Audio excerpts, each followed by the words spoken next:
All right. So I am a few seconds early. So I'm gonna go hit the head real quick and be right back.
All right.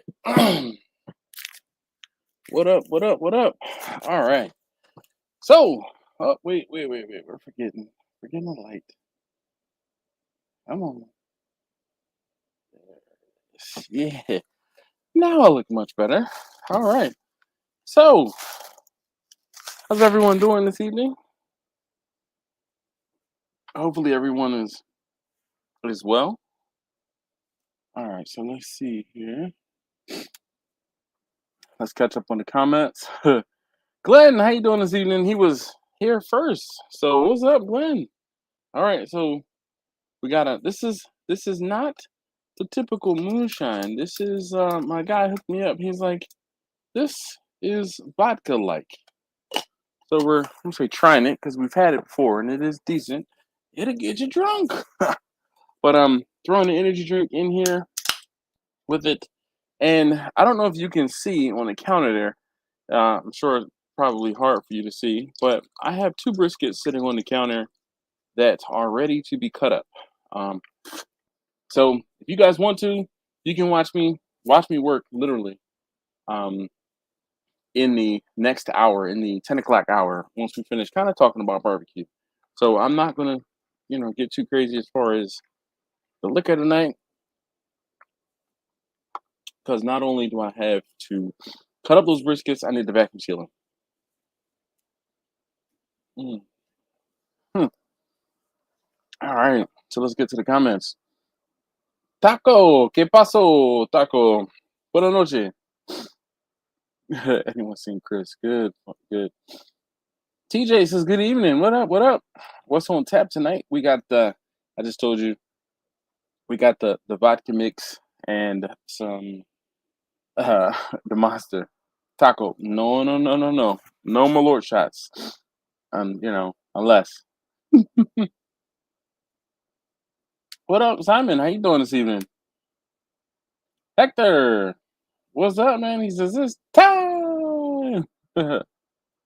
Dash, your alarm's going off. It's time for the show. Yeah. Taco says no dash. Sorry, I went to go pee. The whole thing was it was either um uh start the stream like 30 seconds early or be late, and I didn't feel like hearing Quentin, who's not even here. So yeah, Dash set the live tonight to go live without him. Yeah, pretty much.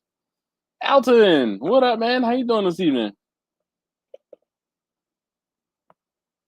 Due to Mr. Rogers to be surprised that we're all are here. Yeah, Glenn said he's blessed. That's what's up, man. Susie! All right, so look, this is what we're gonna do. I'm going to copy the link. If you are so inclined, the invite is there. I You are invited. Jimmy, what up, Jimmy? Jimmy's probably not gonna be on long. He's on vacation. Dave, what up, man? He said I've got a hurt back, so I'm off work, able to watch tonight. Nice. Appreciate you checking in.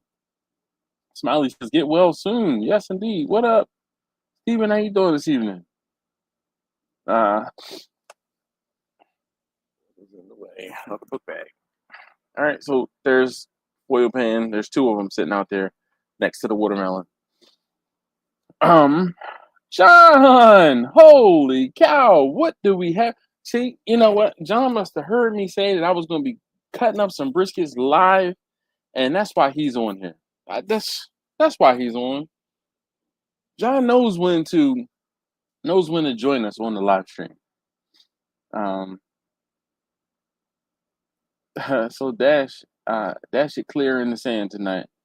Yeah. So if you are, well, Jimmy is he's on the beach.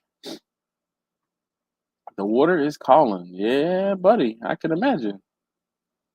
Mm, Alton says he's readjusting to life after cruising 14 days. He said he said I'm ready to go back. He said November can't get here fast enough.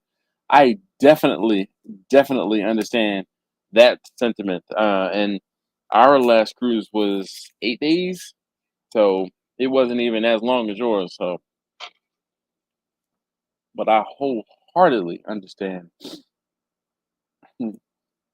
Glenn said he had steak fish today. That's what's up. I actually just finished. I'm gonna say eating. I didn't finish eating. I took a few bites. I had some. This is basil fried rice. This is Thai basil fried rice, and I got some added beef and shrimp to it. It is pretty fantastic. Medium spice level.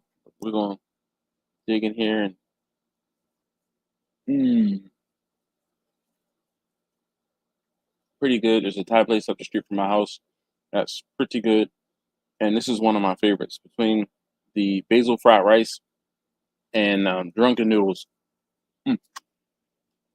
But so my daughter had a dentist appointment this afternoon after her band camp today. So I took her to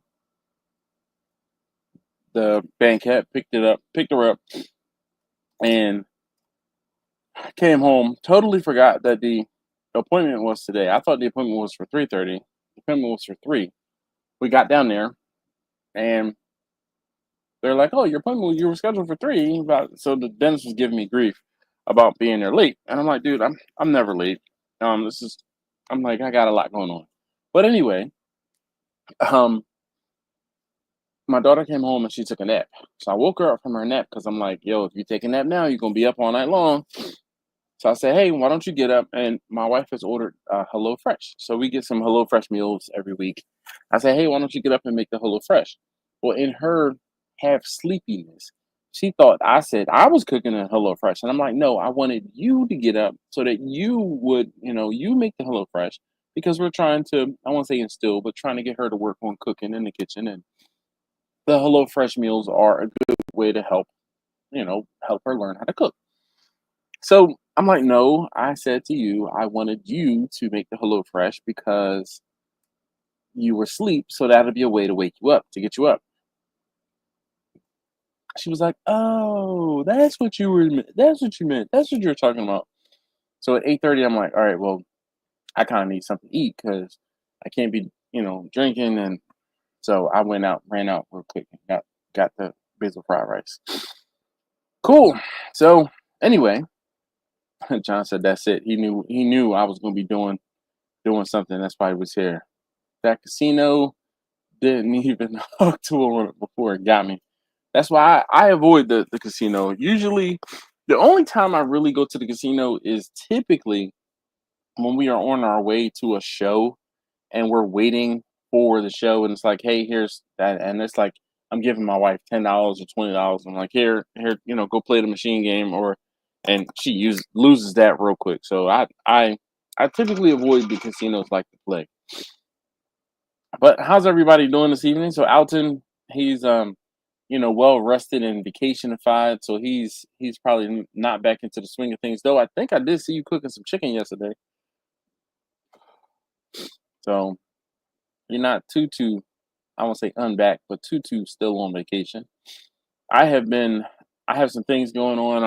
I've been I'll say flip flopping, but I filmed a video um at the restaurant depot that's going to go live tomorrow. I filmed the seasoning of the black stone. I haven't done a cook on it yet. I'm hoping to film a cook video on that in the morning. I had a company reach out to me, and um they sent me a steak cooker. So I have to try to film that. My baby brother is getting married on Friday, and I have to go to Philly tomorrow. So I'll be running up to Philly tomorrow, coming back tomorrow night. Then we're all going back up to Philly on Friday morning in order to go to the wedding. So let's see. Uh, Susie's at Drunken Doodles. That should have been the name of the second hour of Dash Lives. Yeah, Susie, you have a point. Alton says it's the first time he came out negative. To be honest, though, I was chasing the jackpot instead of my normal strategy. But yet, more free cruise offers with free drinks. I will return. Yeah. Um, Sean, what up? What up, man? How you doing this evening?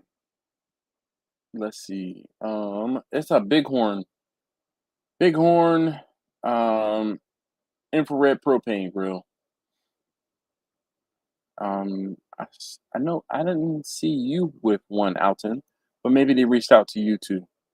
I know I saw Tom Horseman had one, so hopefully that answers your question. You working, Alton, or you home?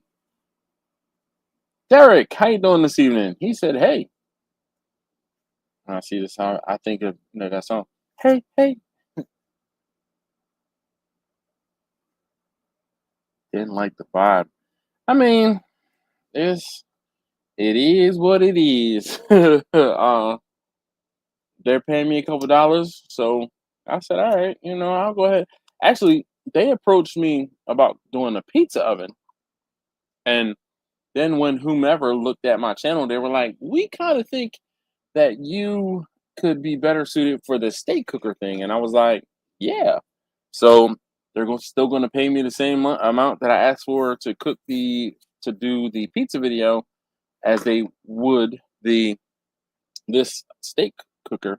So I don't say the only bad thing is I was trying to have it done by the end of this week, but I don't think I'm gonna be able to get it in tomorrow because I still, I gotta work and everything like that. Really,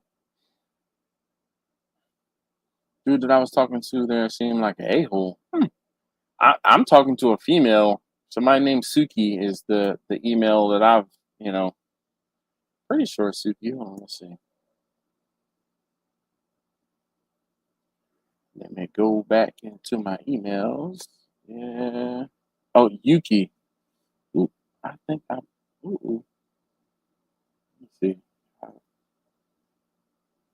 Oh yeah, Yuki. Yuki. I don't know. I kind of thought it was a female. Maybe, maybe not.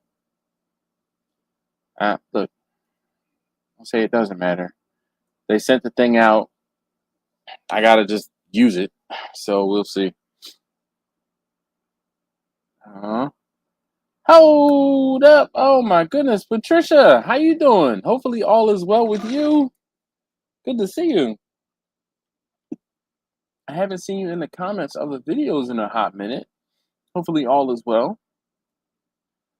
Susan says, Alton, remind me, do you have the brick and mortar or you're out of? I've seen the videos from your backyard, but my son doesn't live too far from where you are at, so I was going to send him up the way if you have a spot. Yeah, I started out with a female that passed me over to the guy. The whole mood changed once she got involved, so I bounced. Huh? Well, maybe, I don't know. I can't. I've been dealing with the same person the whole time, and we've sent like 10, 15 emails back and forth. So, yeah, I'll say Alton is strictly cooking. He cooking for himself in the backyard at this point, for the most part. He does other little stuff from here to there, but I want to say just like us, no brick and mortar.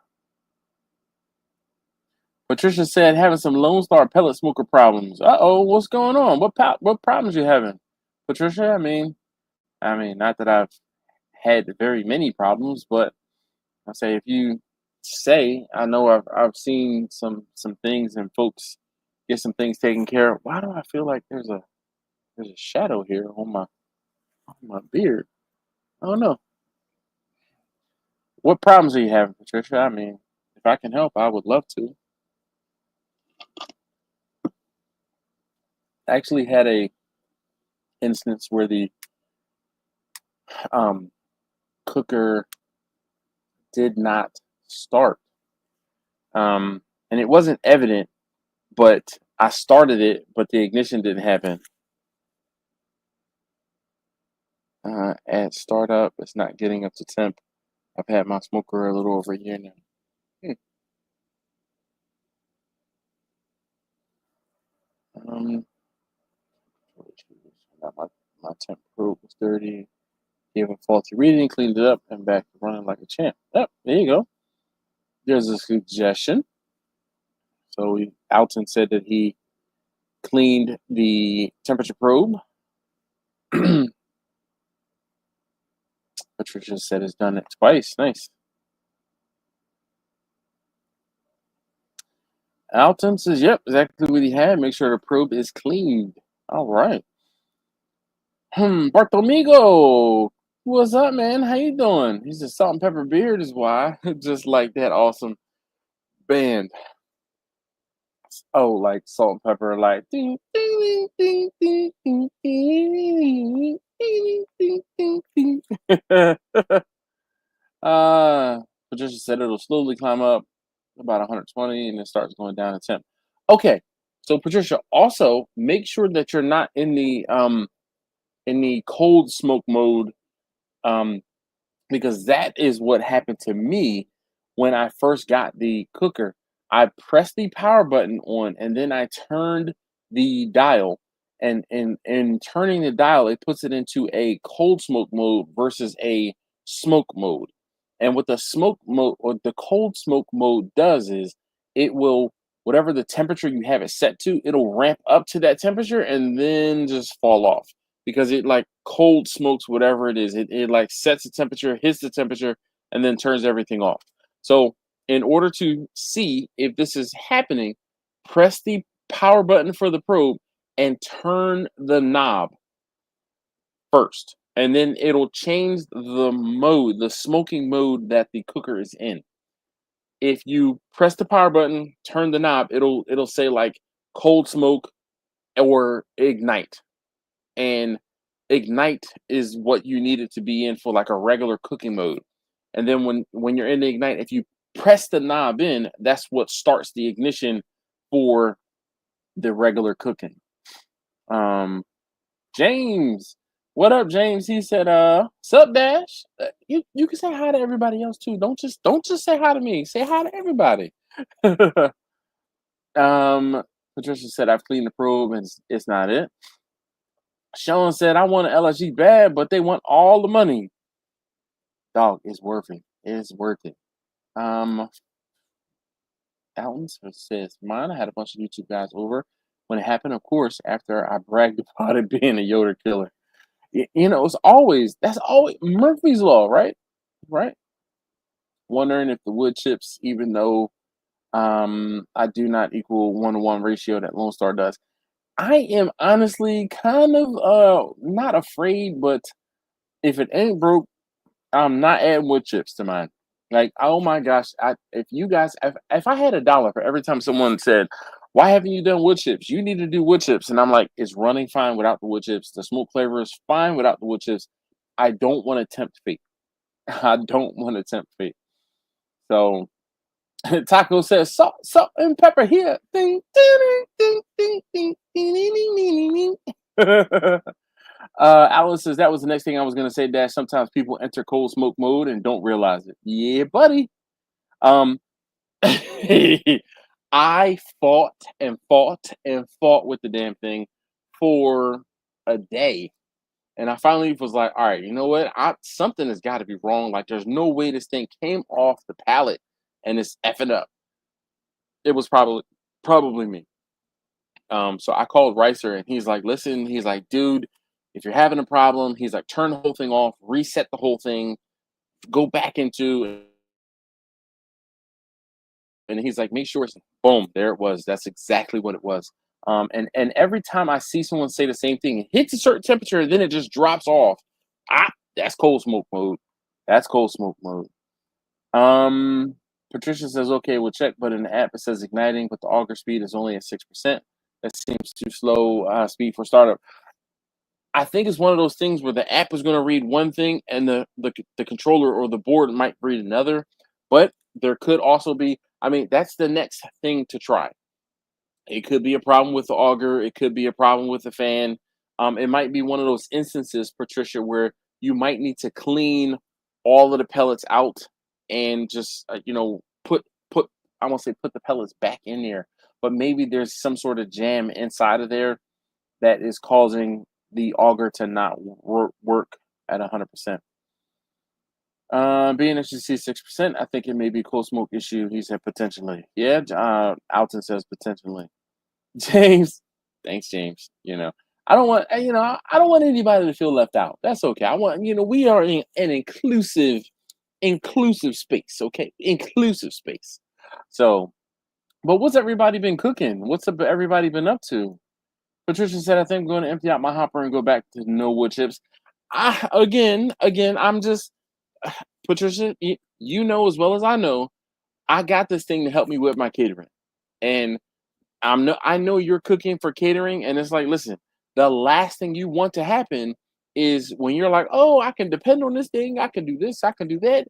Boom, you get a craptastic result or something bad. I won't say bad, but something erroneous happens, and you can't depend on it. You're like, pump your brakes. So that's why I haven't put wood chips in mine.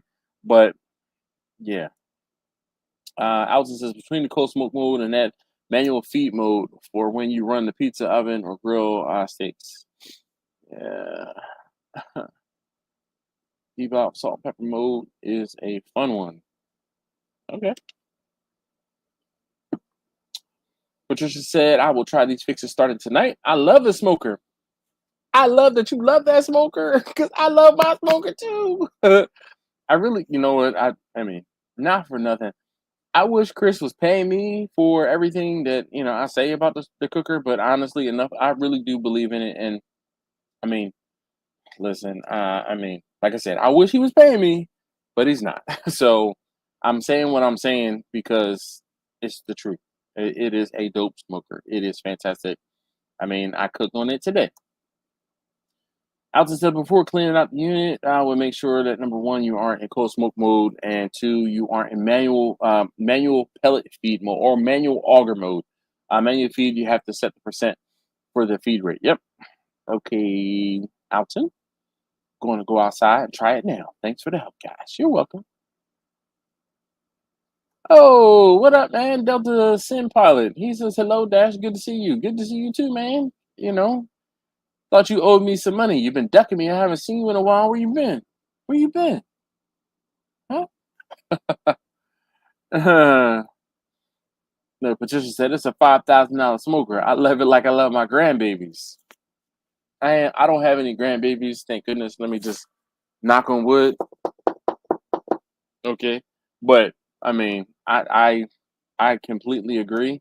I like this thing like a fat kid loves cake. Oh wait. Been busy shooting scenes. Okay, well, you do you. Get it in. You know what I mean? You know what I mean? I'm saying. Hello, Chris. What up, man? How you doing this evening? James says 12 slab sport ribs, case links, 80 pounds of chicken for a corporate event. That's what's up, man. Congratulations. What you got on my food? George says, good evening, good peeps. How you doing this evening, George? Hopefully all is well. Delta Sim Pilot says he's still cooking the Indian food. That's what's up. Patricia said, for $5,000, that thing's part of the family. Yeah, buddy, shoot. Oh, hold up. Oh, yeah.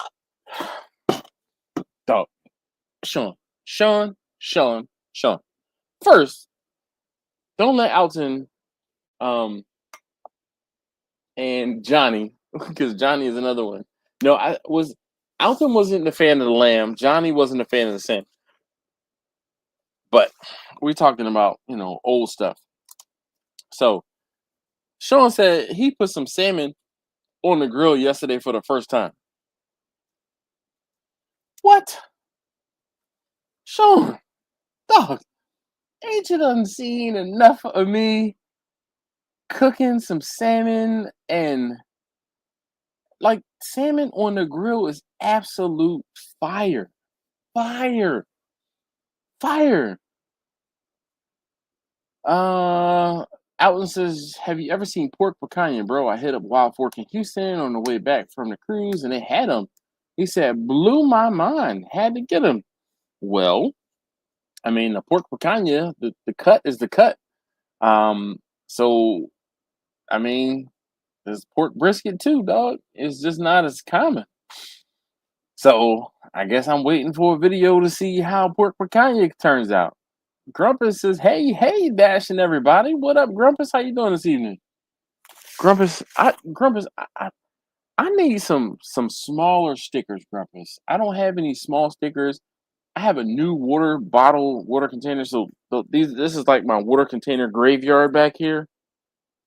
Um, this one is still a good one. It's just smaller. Then I got a bigger one, and then the top broke on this one, so it leaks.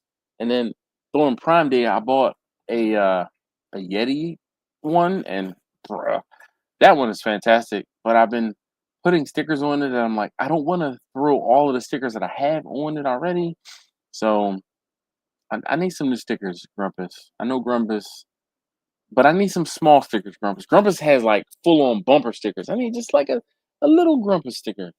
Let me see. Like smaller than that, Grumpus. If you have any stickers smaller than that one. Now this is the ride or die sticker. This is the ride or die cup, and I keep contemplating replacing this cup. This is the OG cup. This cup has been around. If you've been around, this cup has been around for probably 5 years, 6 years, probably. Actually, it's been 6 years. Al, what's going on with you, man? How you doing this evening? He said, "What up? Cheers, bud." Yes, sir. Mm. George just hit 81 South this weekend to see the beef. The beef? Oh, word. That's right. You were talking about going to Bussies. I will be stopping at Bussies in a week or so. A week and a half, maybe. Delta Sim Pilots has most definitely made a jerk hot links. They on point. Nice. Grumpus says, say no, it's not say more. Say no more. Say less. Say less, Grumpus. Pork picanha, Al says. He said, wow, interesting. Yeah. I checked out a wild fork. Told you that's legit. Yeah. I'll send you a big old bumper sticker for the trunk of that EV. No, sir. I don't even have any Still Drum Smokers barbecue stickers on my EV. I kind of need to put some on there. I want to put some on there, but I don't. I don't even have any stickers. No stickers. No stickers on the ID4.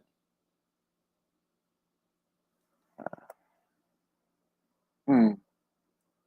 All right.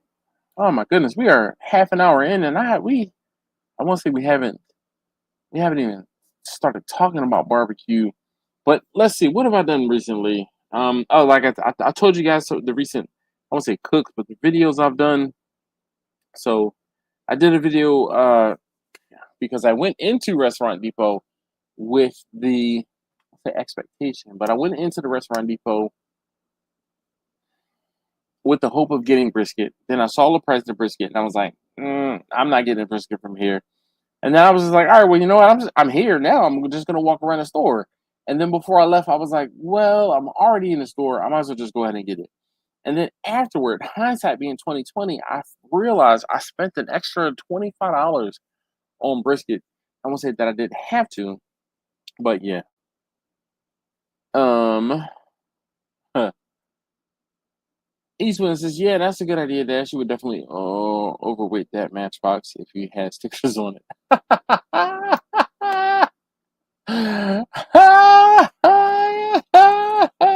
Chris, oh, something in my eye, but while you're at it, I mean, while I'm trying to get this thing out of my eye, can you read between the lines, Chris? Read between the lines. So Alton says, so explain it, Dash. What made you get a griddle? I had one already, Alton. I just wanted a bigger one, and it was on sale. So I mean, I don't know if you heard this when I was talking about it, but my uncle was at Walmart, and he calls me and he says, is $200 a good deal for a Blackstone griddle? And I'm like, tell me more. Like, is it a tabletop John or like one of the like a multi-burner John? He was like, no, it's a multi-burner. He read me the thing. I was like, with a lid. I was like, yeah, that's a good idea. I mean, a good deal. He's like, all right, my Walmart has them for $200. He's like, maybe you should check your Walmart. He's like, I'm getting one, and my buddy's getting one. I'm like, all right, cool. So that was a few weeks ago, and he said, all right, I'm getting one, and my buddy's getting one. I said, okay, cool. I go to my Walmart, and my Walmart, they're like 300 and some change. I said, well, they're not on sale for me. So I hit my uncle back up, and I'm like, oh, the griddles here are not on sale. Boo. He's like, well, how about I get one for you? And now, of course, Alton, this is one of those things where it's going to be um, something to cook on when I need to cook on it or want to cook on it. It's not going to be an everyday thing, and I mean, this is I won't say an eventual thing, but yeah.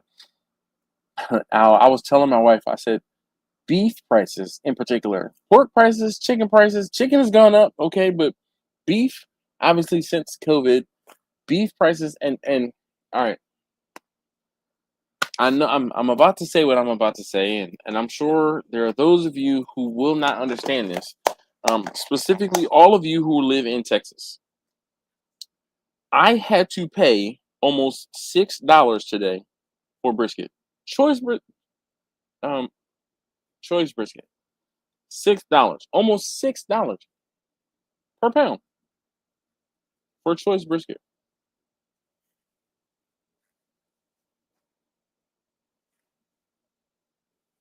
Sorry, I'm eating my dinner.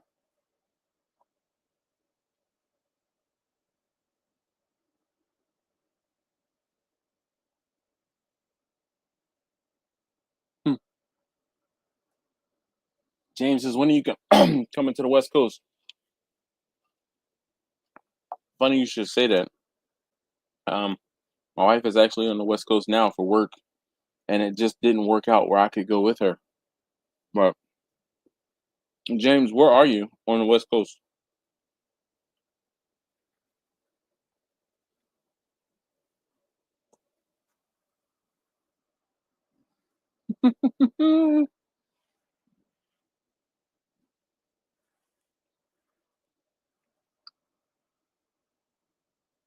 Hmm. Alan says, yeah, Blackstone's has those sales at Walmart often. Pit Moss just sent me another ultimate griddle, but I haven't used it yet. I had the 5 burner and used it twice. Yeah, Alton, wasn't that the griddle? Which thing were you trying to send me back to Maryland with?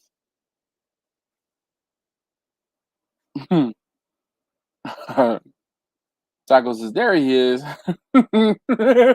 Hey, Sean, who are you telling?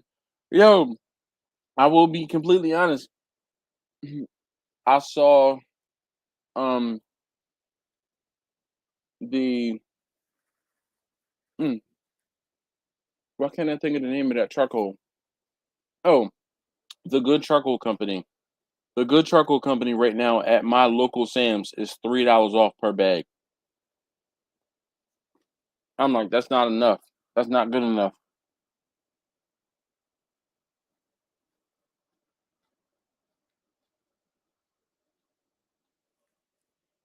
Um, Alan said, man, I just canceled my flight to LA for the Smoke Out the Hub event in Compton with Kevin Bledsoe. Ah, gosh. Yep. James says San Leonardo. Leonardo? Is it Leonardo or Leonardo? Near Oakland. So she is San Jose. That's what she is. She's in San Jose. Do you? Mm, mm. It was the Louisiana Grills come out of like the Big Green Egg. I gave it to Trumpet Master. That's what's up.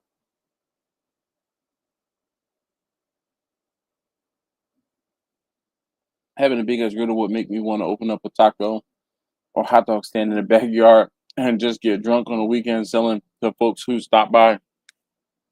Now, that would be hilarious because if you see how my property is, I could 100% do this. But I'd worry about Baltimore City. Baltimore City, I don't want no smoke from the health department. I mean, I'm not opposed to a charcoal sponsor. The thing is, um, I would love a charcoal slash pellet sponsor, but I talked to a friend who is, I want to say in cahoots, but in deep with Royal Oak, and I'm like, bruh, I need you to put in a good word. I mean, who's not looking for a sponsor? I definitely like a sponsor. Al says those pellet griddles look awesome. Pellet griddles or pellet grill? Because I don't know of a pellet griddle. Is there such a thing?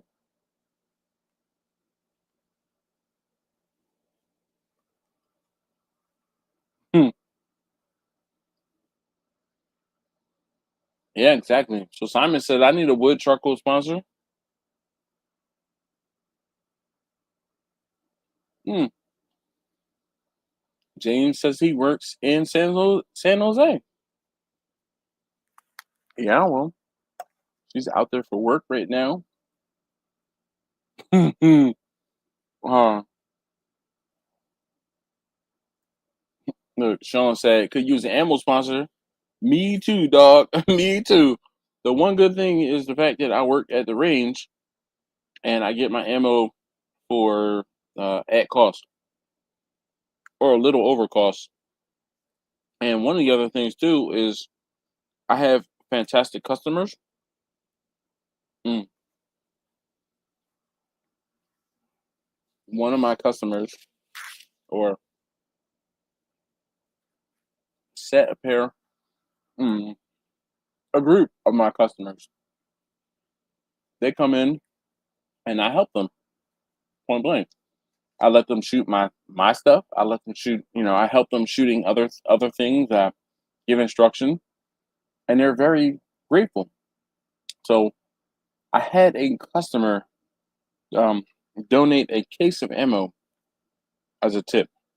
So, Sean, you wonder why I want to shoot 9 mil, and I'm trying to get my 9 mil carbine working because I have a case of 9 mil ammo actually on the other side of my table because I haven't even had to crack into it yet. Mm.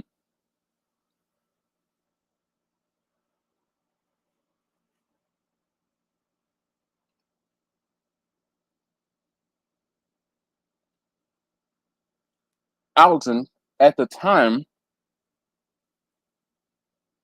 the Good Charcoal Company was kind of like, I won't say sponsored, but he was reimbursing me for charcoal that I bought. So I think that was why. Um, that was why. It wasn't, for lack of nothing else. Mhm. Al, it's his first NFL game in about a week. He said, "Woohoo! Go Birds, Eagles." Hmm. Steven, what up, man? He says, "Hey yo!" I don't want to yell. Dashing family. He says, "Good evening." Mm. I mean, there it is. That I want to say that's what's left, but there's Steven and Jacqueline's sticker there. It is. It is seen better days. Steven, how's everything? How's that new cooker, Steven?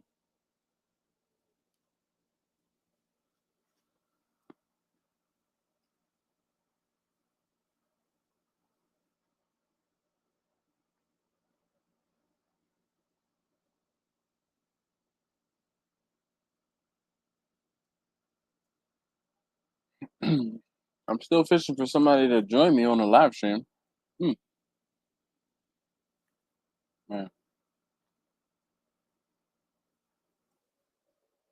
Oh, George says my wife and daughter are at the Phillies versus Red Sox game. Dang, son. Speaking of which, let's go check the score.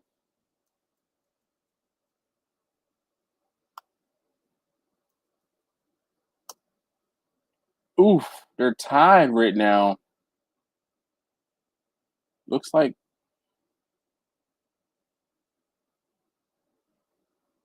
top of the ninth.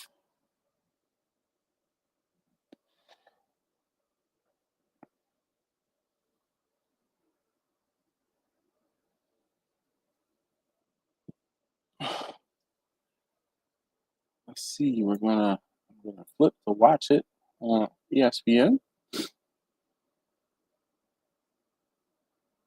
Have Xfinity automatically being signed in. I'm gonna sign in and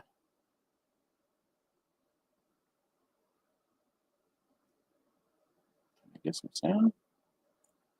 All right. I'm gonna listen to it in the background. Uh oh.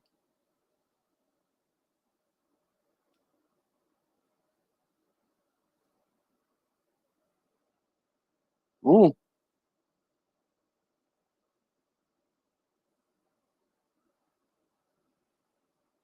Boston's up to bat. Top of the ninth. 2 outs. One man on base. We got Strom on the mound. And who's Duran? Strom is killing it, closing.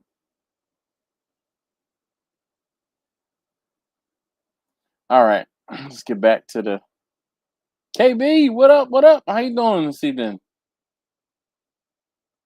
Oh, got him. Oh, got him. All right. Strom does his job for sure. Bottom of the ninth. Oh, I'm getting goosebumps. I'm getting goosebumps. Woo-hoo-hoo! Mm.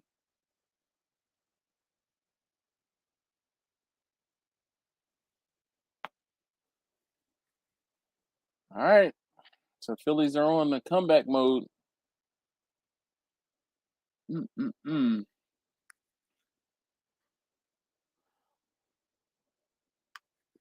All right. So George, I guess I need to ask: are they rooting for the Phillies or are they rooting for the Red Sox? That is an important question. Chachi, where the hell you been, dog? I feel like you haven't been here in a month of Wednesdays. Mm.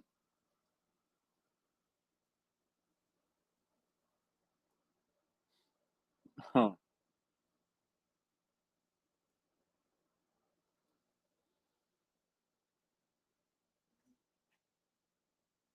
I'm eating my dinner still. This fork is horrible.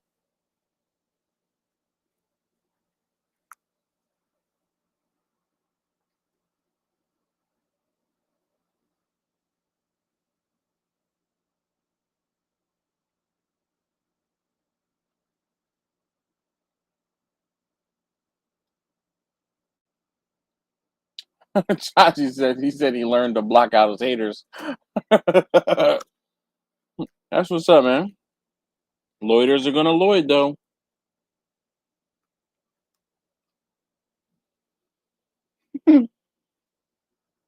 I like how George says the Phillies. He said they are Eagles fans. Hmm. George, you know I like them now more than I like you. I'm just saying. The way you said that, I like them more than I like you. Are you about to tell me you're a Giants fan?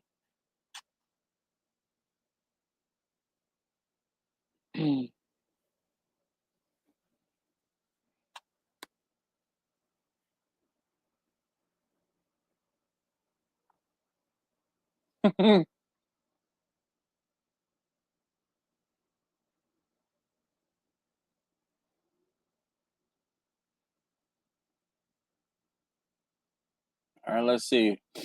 Garrett Wilcox, Whitlock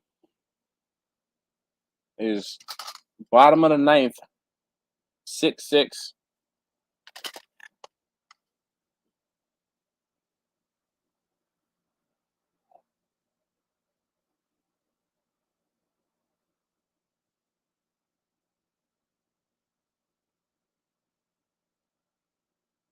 Ooh, nope, that didn't do it. All right, let's see. Steven says, I know you can cook on anything as long as there's fire, but damn, that Weber is a game changer. He said, don't know if it's just my mind playing with me. No, the Weber definitely, it's just different, man. That's now you understand why they cost what they cost. And uh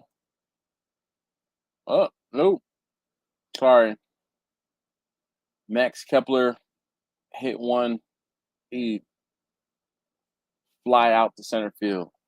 Now I'm like, I'm in baseball mode, like I'm listening to the game. But yeah, Steven, there's a reason why. And you've heard me say this before. There's a reason why, or I now understand why. Because it really does make a difference. It really does.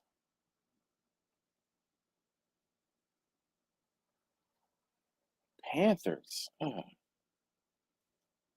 Hmm. I'm saying I guess I'll allow it, but the Panthers though? Hmm.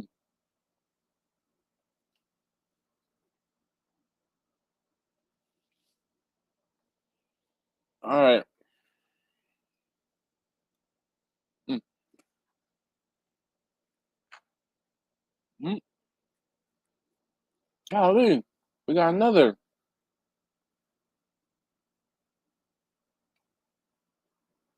second out, fly out to right field.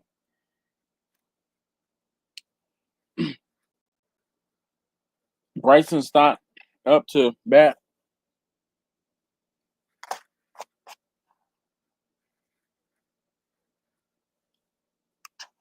Mm, it would be crazy if he got a walk-off home run. Stott can do it.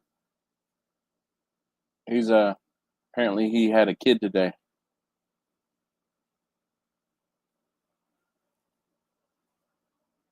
Scrog, what up, man? How you doing this evening? Y'all are still 2.5 games behind us. Hmm. Whew.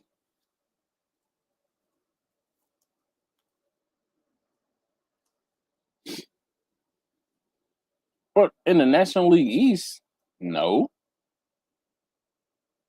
In the National League, we are no games back. We're tied with the Mets. The Mets? The Mets? Seriously? Let's see.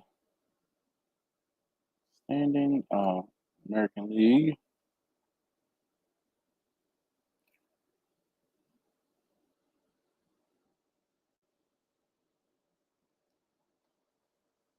Astros. Oh, God. We're going to extra innings.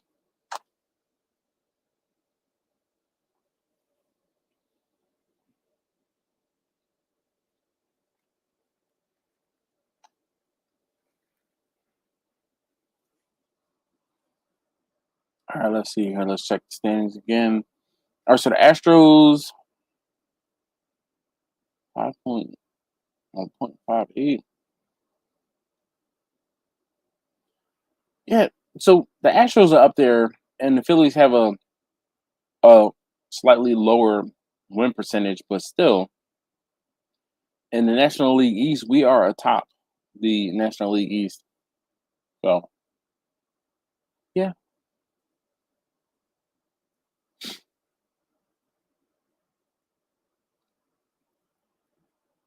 better than that's what's up, Scrub. Appreciate that. Well, that's what's up for sure.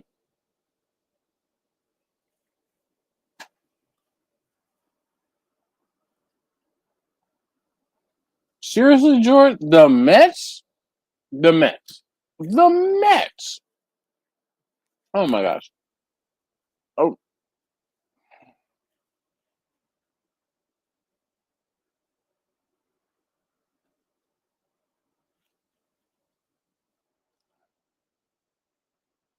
Chachi. Oh my God. Like I do actually have something in my eye, but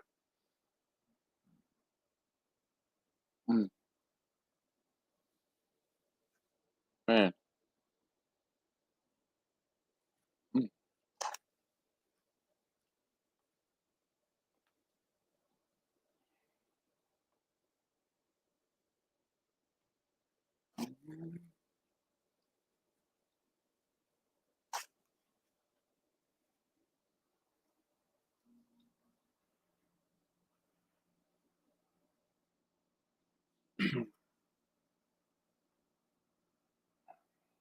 Luca Modest, what's up, man? He said, "What's up, Dashing everyone?" He said, "How's it going, Dash?" Oh, well, it's going. It's going. I want to say my jar is empty and my energy drink is empty. I want to say I'm trying to listen to the end of the Red Sox and Phillies game. Thank you, George, for bringing it to my attention. We are at the top of the 10th. 6-6. Whew.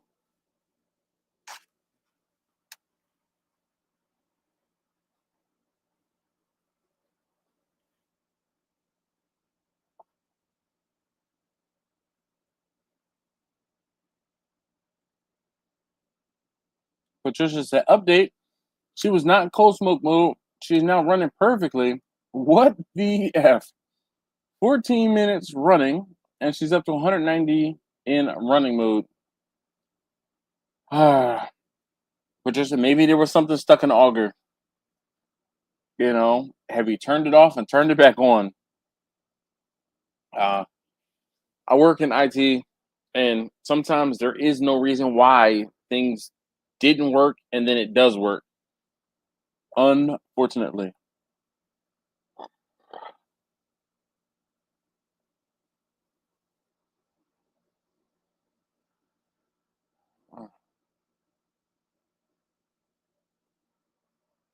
unfortunately, we got a runner in scoring position. Try to say FAFO for sure. George said he's been in one baseball game. The Mariners Red Sox 14 innings, and Ken Griffey Jr. were 0 for 6. That was a long time ago. If Ken Griffey Jr. was playing, dude, because I remember as a kid working at Modell's selling the Ken Griffey Jr. shoes. So I know that was a while ago. Mm.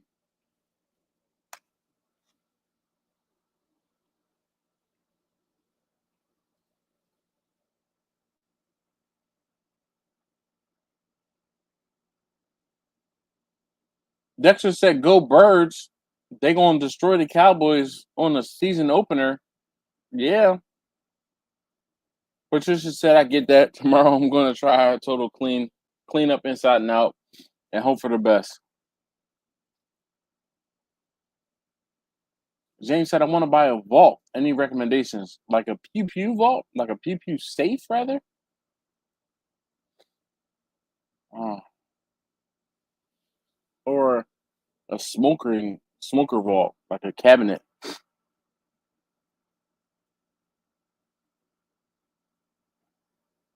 Oh, huh.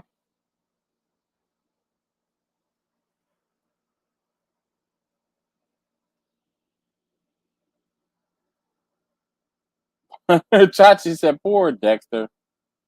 Mm,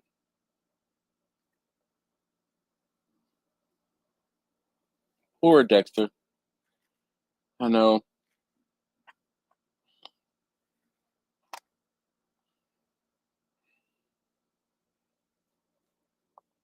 Mm,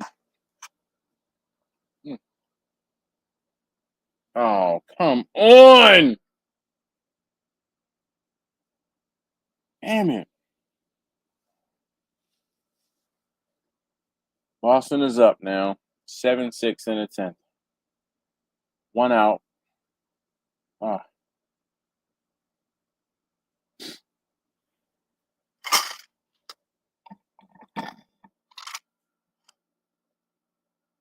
golly.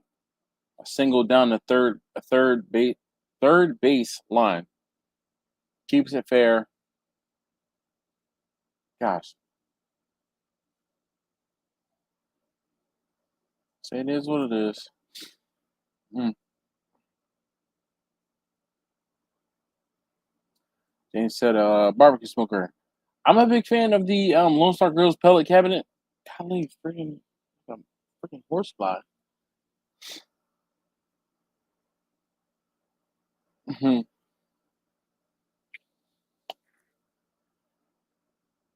I'm a big fan of the pellet cabinet cooker. If you're looking for a bigger cooker.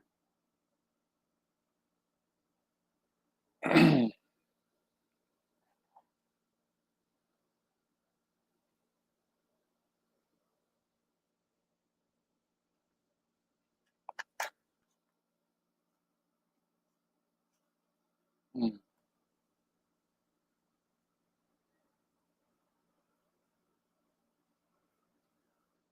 Gauchos.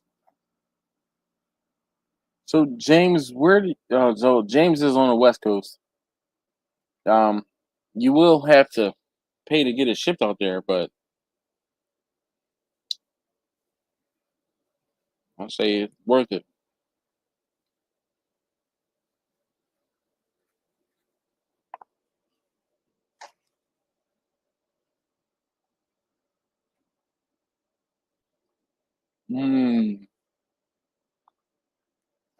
Trey Turner, Schwarber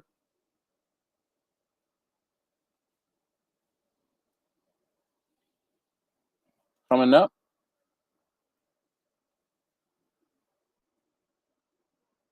Oh, Susie. Wow.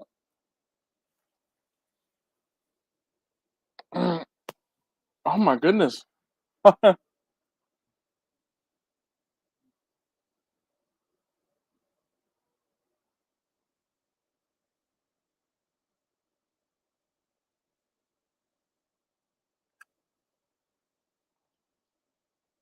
John says, Dash, why is that you always focus away when you get to the seasoning part of your videos?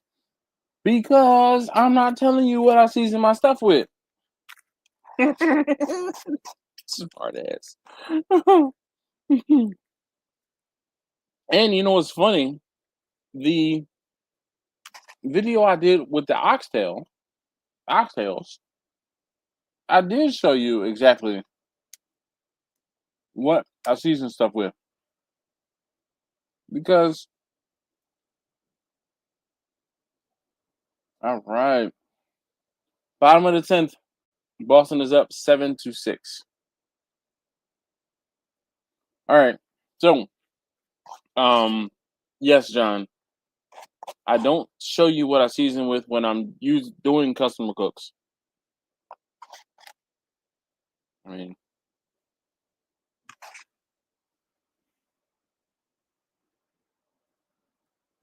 John said he's gonna give the secret away. I mean, no, I want to say don't do that. I would charge for it. If you know the secret, John, charge for it.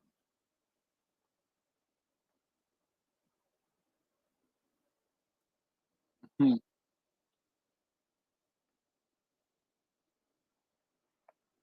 Hmm. I don't know where Chachi is. Let me hit him up. Oh, my mom called me. Hmm. Oh,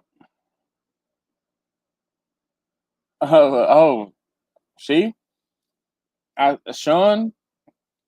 He said he watched my video and did this. Hold up. Oh yeah. I'm sorry. Yeah, buddy. Woo.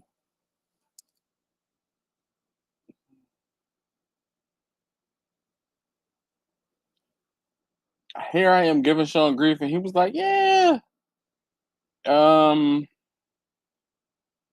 Trying to see. My mom called. See, why did my mom call me at 9:45? Mm-hmm.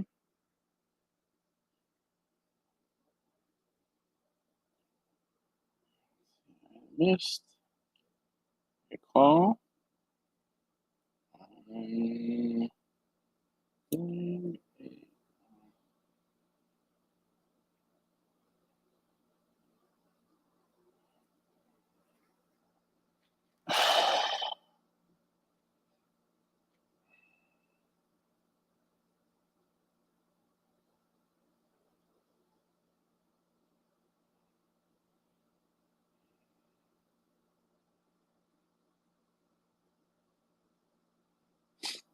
All right. Is everything okay? I'm doing a YouTube video and missed your call. All right. Let's see. Chachi. Quentin. That's who.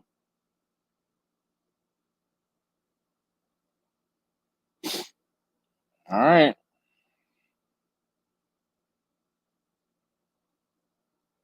I just texted him, hey, yo. All right. So let's see. The Phillies. Oh my gosh. One out, and there is a runner on third.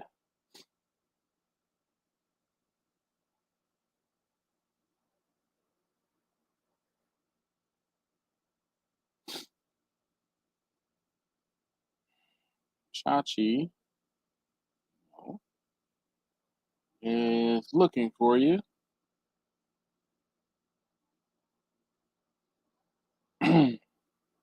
Ooh, we got Schwarber.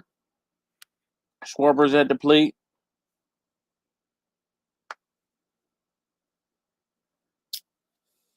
Woo. Kind of spicy, the Thai food. Kind of spicy.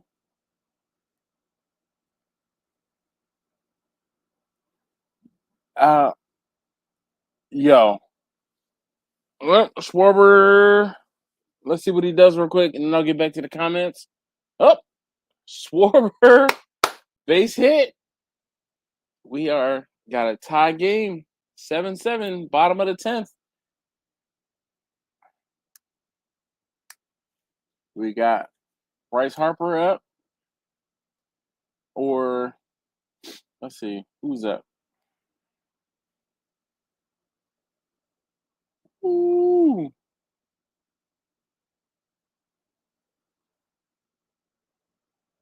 Over between the second baseman and first baseman out to center field. Heck yeah.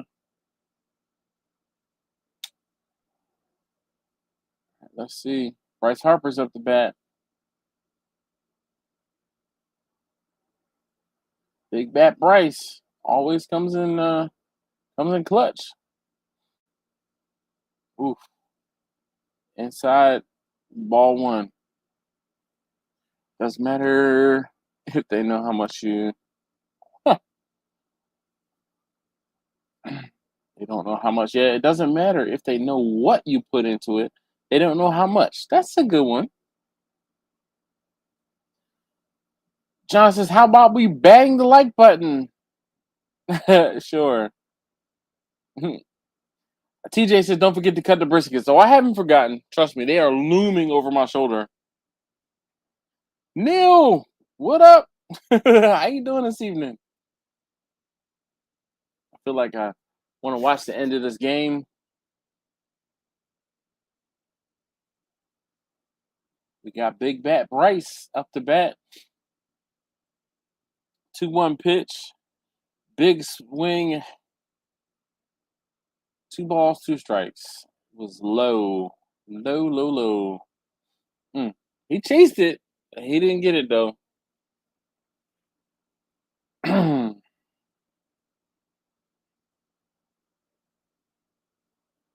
Oof. Damn. Harper struck out. We got 2 outs. Bottom of the 10th. Tie game. Extra innings. Extra innings. 7-7. Imagine watching the stream and not liking it. Scrog. Yeah, man. I mean, what is there not to like? There's me. There's baseball talk right now because the Phillies are playing. Thanks, George. Shout out. Neil says he's okay. Thanks for asking. How's everybody doing? How's everybody else doing? Those of you guys who are here, please comment below. How you doing? How you doing? Castellanos up the bat. Man.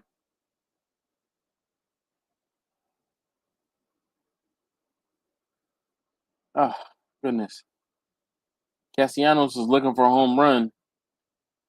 We have a runner on first, 2 outs. It feels like October. Ooh, got him. Damn. Ah, he tried to steal second base. He got him.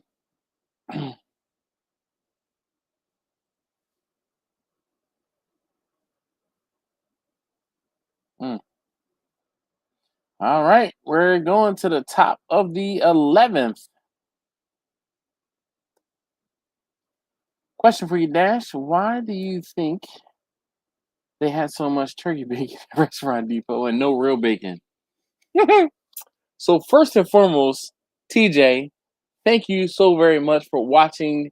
Well, wait. Before I even get there, thank you for being what is it that it is? A is a member. Like what is that thing called? I gotta look back and see what this. Thank you for being a member. Okay, that's what it's called. And seeing the video early, and the whole thing is, all of that turkey bacon was just like a focus of the turkey bacon. There's like pallets of regular bacon versus the little section of turkey bacon.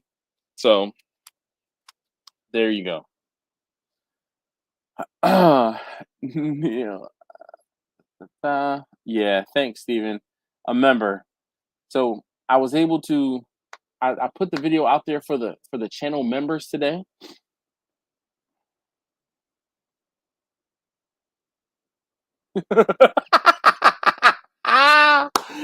Joris says, "Well, that last hour just added a few more minutes of quiet time to my evening." That is too funny. That is definitely too funny. And if you know, you know, because you're just like you understand that comment. It's like, oh, they're gonna stay at the game another inning. Oh, Mm. So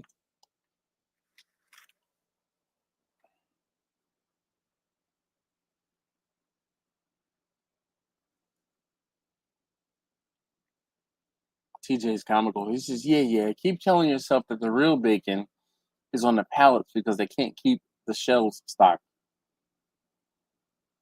Oh my gosh, it's 10:11. I am goodness. I won't say dreading, but I still have to slice up these two briskets.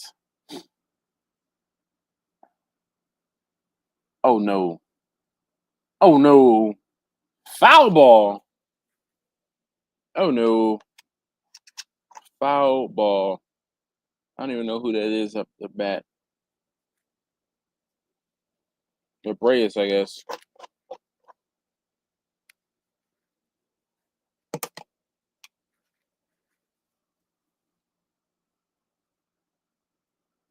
Mm. He's 0 for 4 tonight.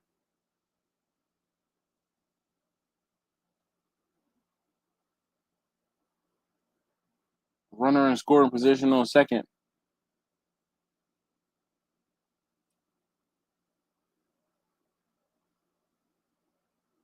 3-1. Fouled out. That 3-2 pitch coming up.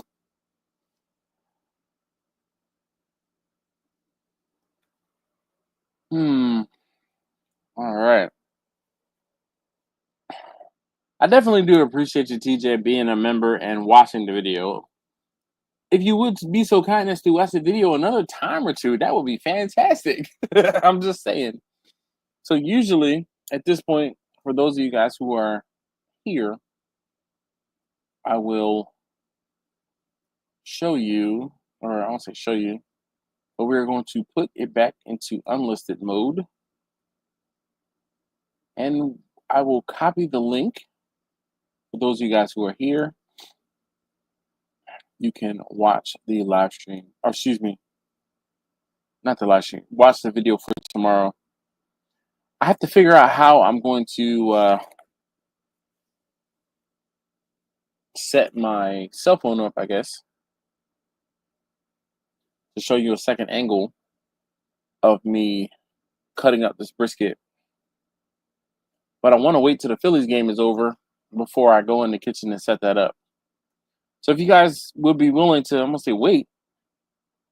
Those of you guys who are still here. So if you are still here, just comment like some dots or raise your hand or whatever the case may be. So I know you want to see me cut up a brisket live on the live stream.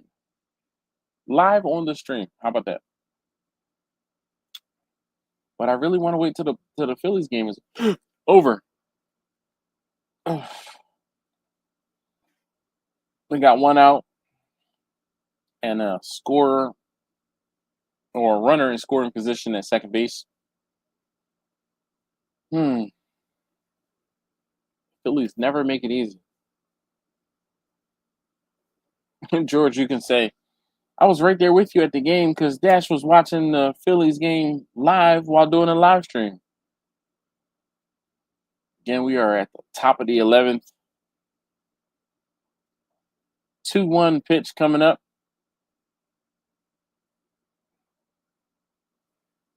Hmm.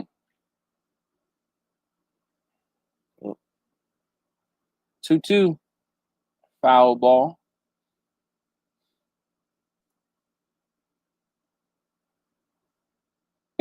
George said, sorry, guys. My fault. It is all your fault. All right. TJ is still here. James is still here. Derek is still here. Thank you guys for commenting. Uh-oh.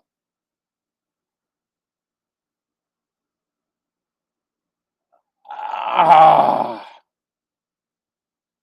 2-run home run. Top of the 11th. Ah, gosh. 2-run home run.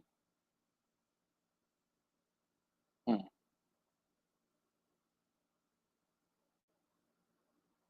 Ah. 2-run home run by Navarez. Hmm.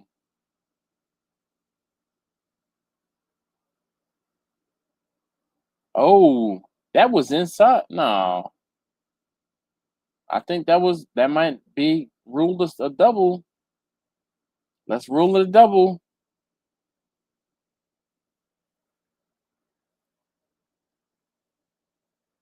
Mm.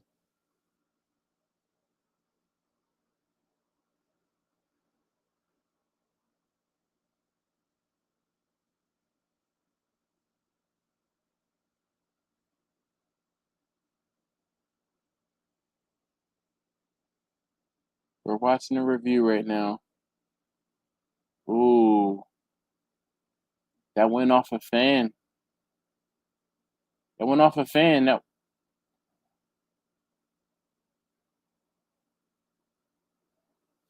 come on now. Let's see what's the ruling. Ah, damn it. Confirmed home run.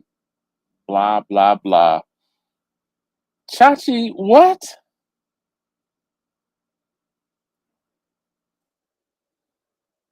Making me a turkey sandwich burger on your big screen, yeah, buddy.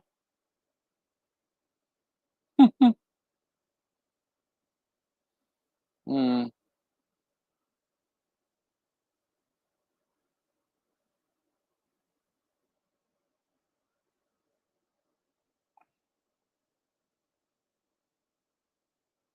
1 out,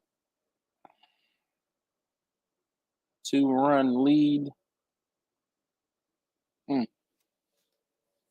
Come on. All right, I'm gonna go ahead and I'm closing the Phillies game. I will check on it in the morning.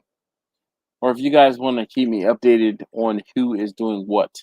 Now, I have to figure out what in particular would you like to see with me doing the cutting up the brisket? Because my plan is to take you guys into the kitchen. I'm going to set up my cell phone, I'm going to say somewhere, and try and show you guys me cutting up the brisket. Actually, I think my phone will actually connect to, I won't say connect, but um, be on my refrigerator. So let's see here. Continue. No. X. Continue. No. Here. This way.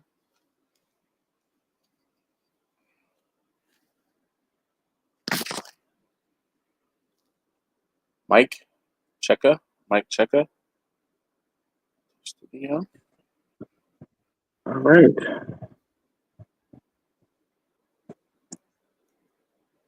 Oh,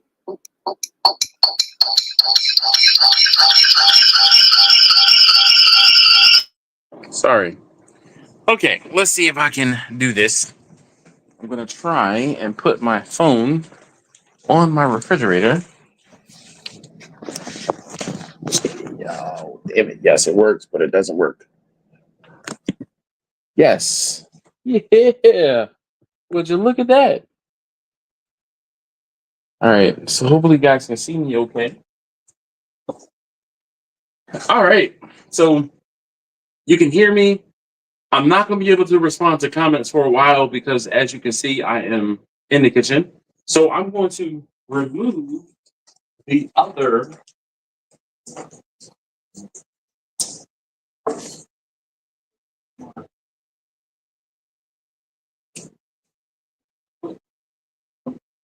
refrigerator. So I'm going to set this up. Okay. There's two of them. The biggest. Season burgers you get from Sandals of the choice. Most good. That's in the world. Wait. No, I haven't, Sylvester. So I'm glad I saw this before I went to full on let up brisket. So I have not, Sylvester. And I want to say most people during an event, I won't say they don't care, but they're like, the burgers are good. I've had so many compliments on the burgers, and I haven't had any complaints whatsoever. So I'm going to remove this, and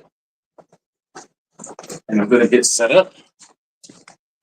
Camera right up here. Check this up. Oof. And see my mount here. Let's get this set up.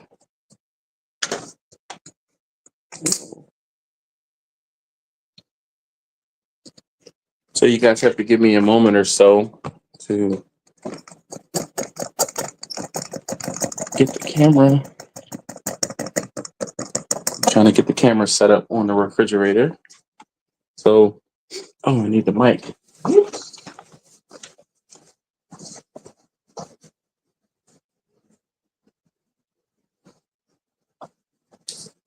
But you're not funny. This is what I deal with when I'm like setting this up for real. Setting up camera and microphones and making sure that I'm in frame. This is what I look like. Testing. So let me turn on the mic. I don't have the mic on currently. Get this set up so you guys can see the whole behind the scenes. There are some of you guys who would appreciate this. All right. So I'm going to need to slide this over just a little bit. Get myself centered here. So hopefully, guys, I'm going to reduce that last comment. Give me a second.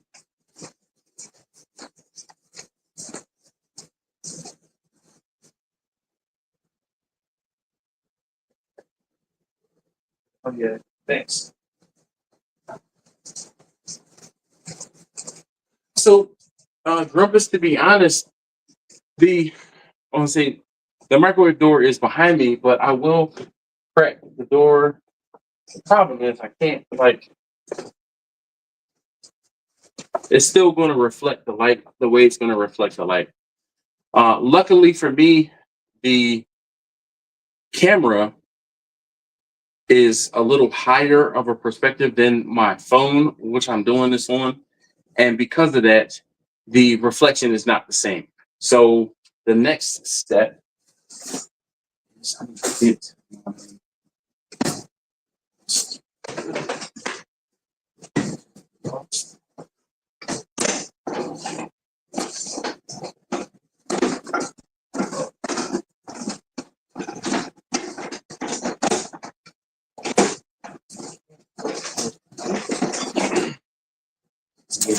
things you don't see.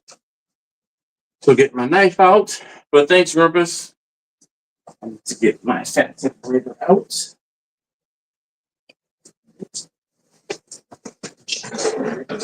Here.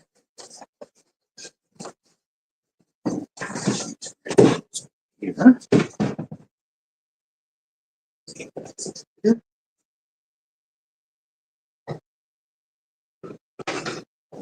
I found it. Way back in the back. Lungs. There was somebody who asked about the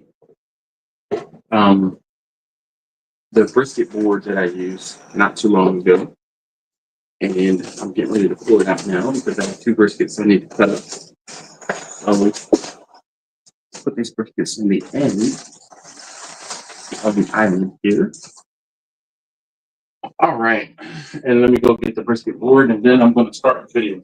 So I have you guys in my earbud in.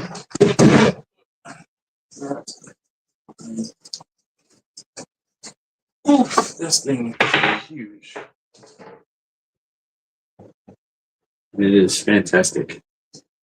All right, is there anything you guys on the live stream would like me to cover in particular in doing this brisket, cutting this brisket up? Anything in particular you want to see?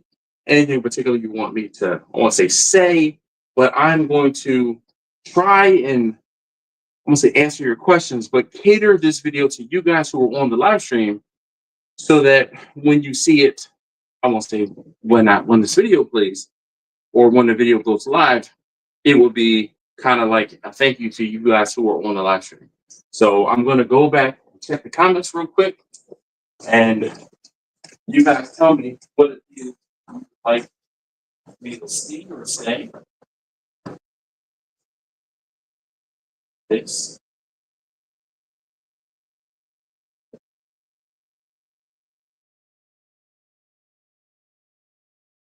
Stage and remove.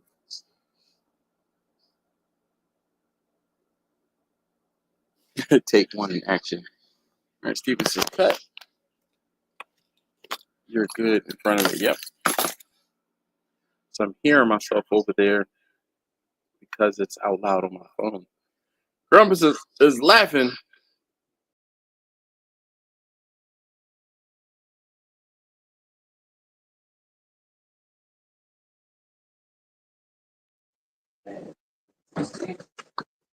Worse is Happy Wednesday. Yes, indeed. All right, so let's see. I have a glove. Oh, the camera go. I have to start the camera again. Again, this is all part of the stuff you don't see. No, do the videos. All right.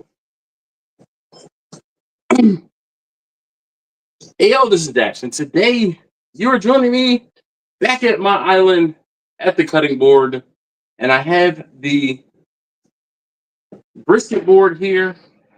And those of you who asked me, this brisket board was given to me by Ian from customcuttingboardsrs.com.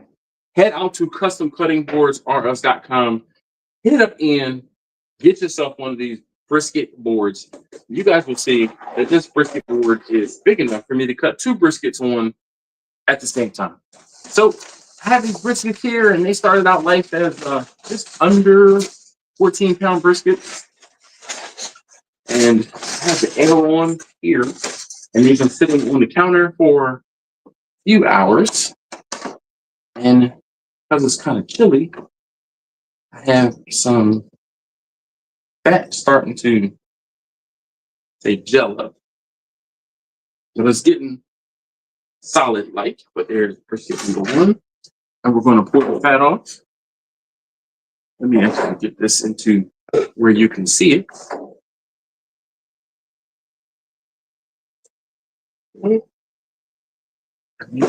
Push the button down. All right. So we're pouring the jus and the fat off of brisket number 1.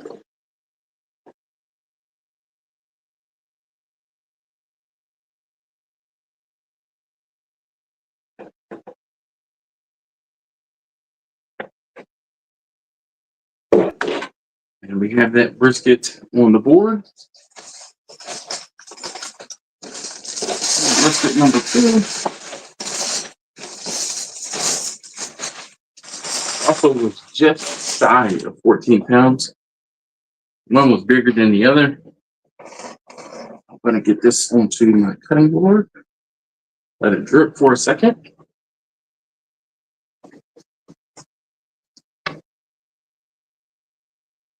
Touching the brisket to let my hand drip or let the jus.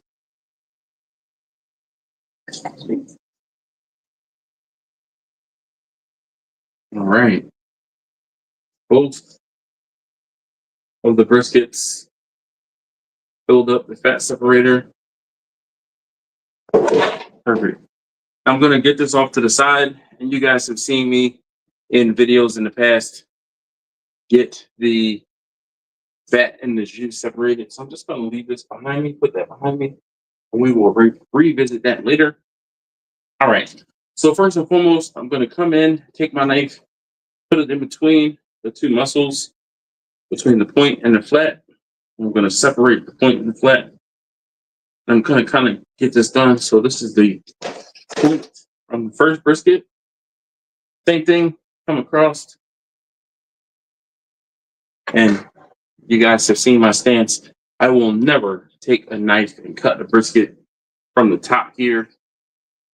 I always actually stick the knife in between the two muscles and separate the point from the flat.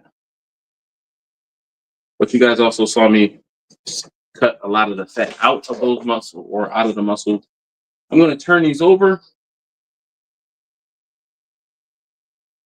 And if you remember, this is the brisket that I cut rather aggressively. And there's the pocket of meat that I took out of there. It's not a big deal. So we're going to come in,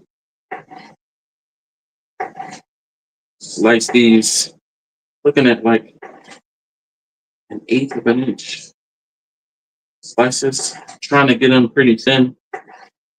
Just pushing straight down and back, down and back. And I'm going to pull one of the slices out right now and show you guys the slices. So I'm going to show, there you go. I'm showing my camera first.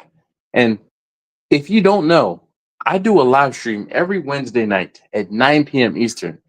And those of you guys who are on the live stream currently, shout out to the live stream. Those of you guys who are on the live stream are watching me cut up these briskets live. And I want to shout you guys out and thank you guys so very much for joining me on the live stream. If you are watching this video later and weren't on the live stream, you too can join me on the live stream every Wednesday night at 9 p.m. We talk about something barbecue or barbecue business related for the first hour or so, typically. And then after the second hour, who knows what we're going to do tonight? Slice some briskets. So if you are so inclined and able to join us on the live stream, please feel free to do so. Bring a refreshing beverage and your conversation and join us. All right, so I'm going to go ahead and get this taken care of.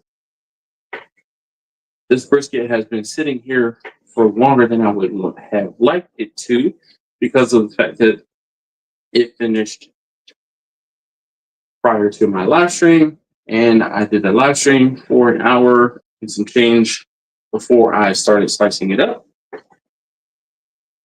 But I am going to slice this up just like I do in almost every other of my brisket videos. And then I have to actually vacuum seal this brisket. So I'm going to slice it up. And you guys on the live stream want to stick around to see me vacuum seal it too, because obviously my hands are full and I cannot respond to comments.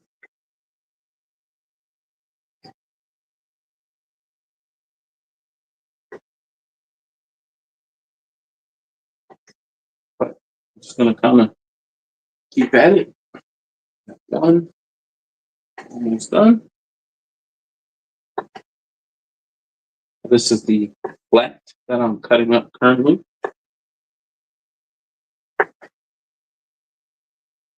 So the flat on brisket one.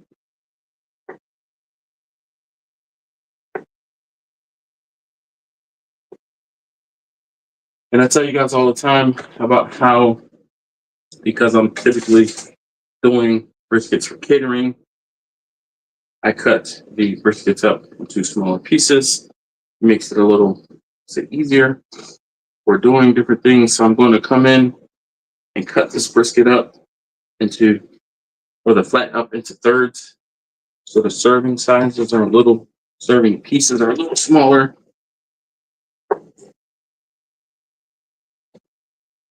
And that just makes it so that the portions are a little smaller. Get this.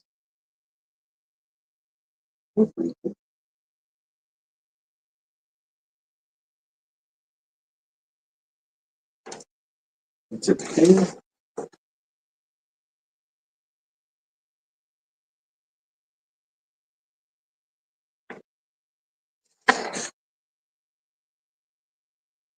So I'm not taking the full blade length of the brisket, just because I'm trying to put it into the corner and figure out how it's going to fit into the pan.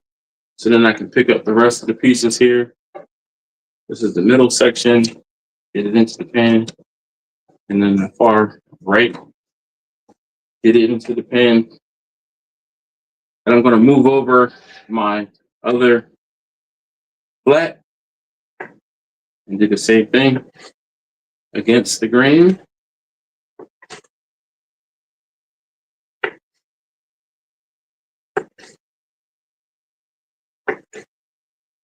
Hopefully you guys on the live stream are enjoying this. And again, you too could have been a part of this, but you didn't join us on the live stream. So shout out to everyone who's on the live stream. I'm going to take this before I forget, turn it around. It'll be easier to put the brisket into the pan once I'm finished.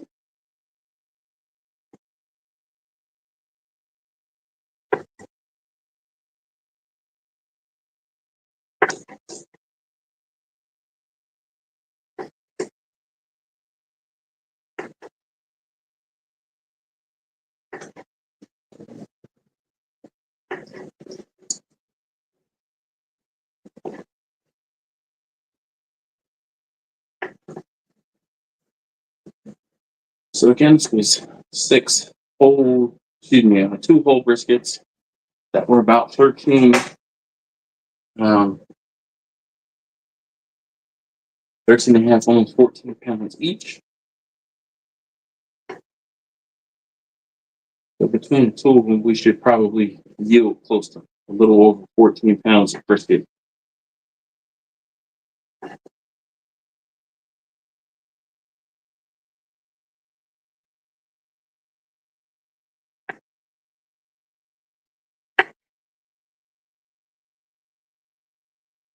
Thanks, TJ, for the reminder to get up and make sure that I sliced the brisket. TJ is actually a channel member, and with channel membership has its privileges, but the channel membership allowed him to see the videos before, say, everyone else, but it did. This brisket seemed like, well, this was the one that finished last. Seemed like it's a little more done than the other, but it's still a little flakier than I would like it to be, but into the pan.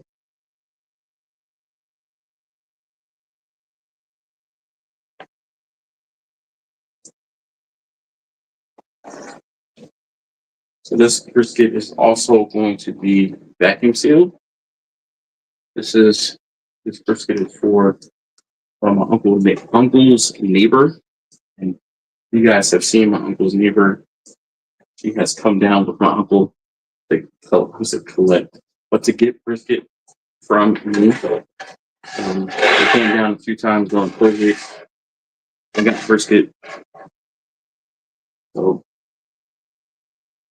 my uncle, you guys saw in a previous video, got some briskets a few weeks ago, and the neighbor Danny didn't want to be left out, so she had to order some briskets herself. So now these briskets are for Danny. All right, so we finished with the point. Excuse me, with the flat. Now I'm going to get the point taken care of.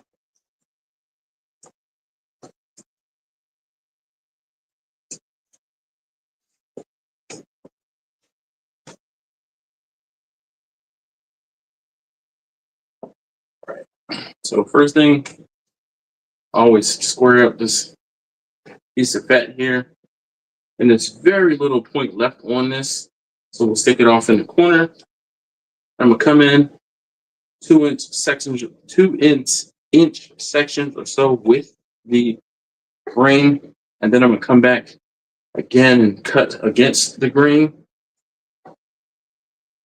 This piece of fat here is some of the fat that I try to trim out before cooking. That is towards the end or in between the muscles. And again, my folks up here don't appreciate that. If you can sell fat to your customers, more power to you. Again, I'm going to go now against the grain, 1/8-inch, 1/4-inch slices. And I'll make sure that there's not an egregious amount of fat here. I'm going to move this tray of the closer to me, make it easier.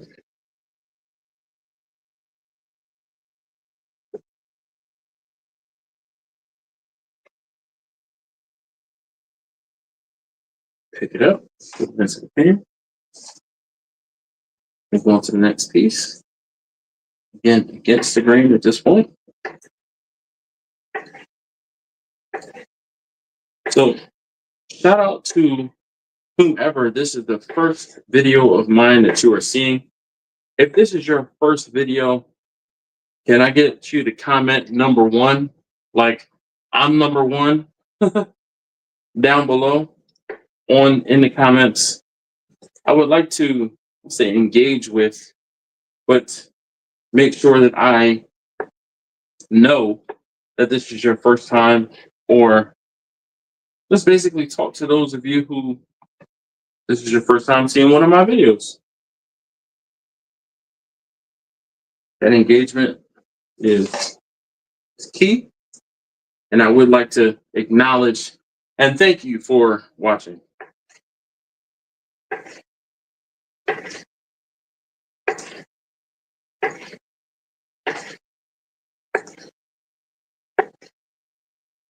If you are a returning viewer,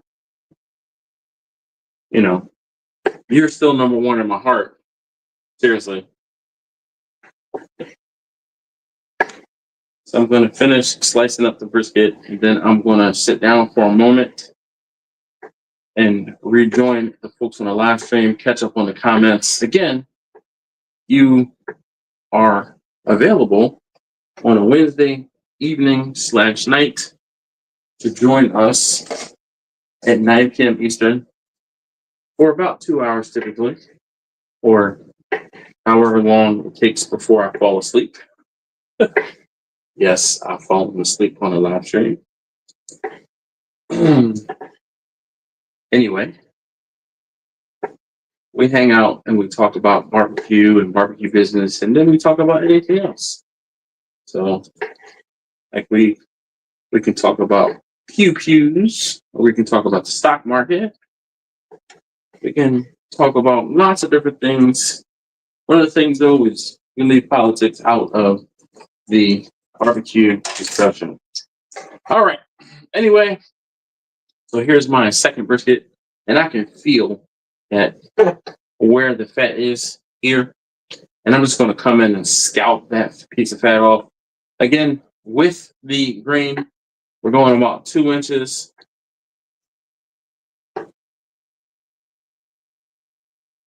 More fat. Excuse me, can't do much with. And this is more fat from the top of that.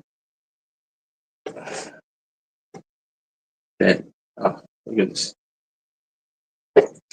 All of that was what I was trying to trim out. So I'm going to come back in here and trim this piece off too, because the fat intramuscularly.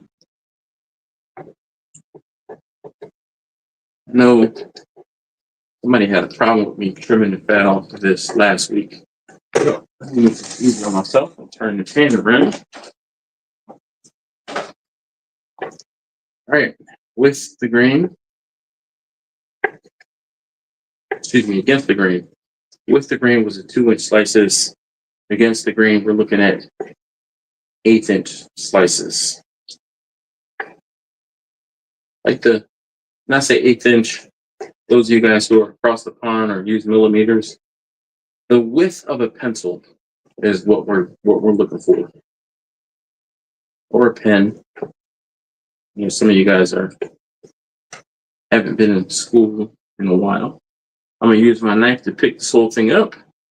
Into pan. Right? Clean up the board a little bit. You see me cleaning my knife.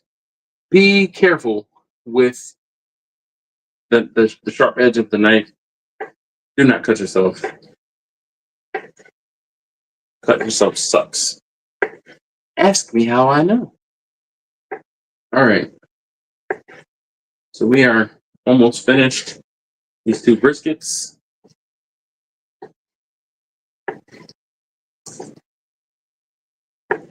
Just like I said, I will talk to those folks on the live stream for a few moments, and then I'm going to get the vacuum sealer out and vacuum seal these briskets. And clean the cutting board.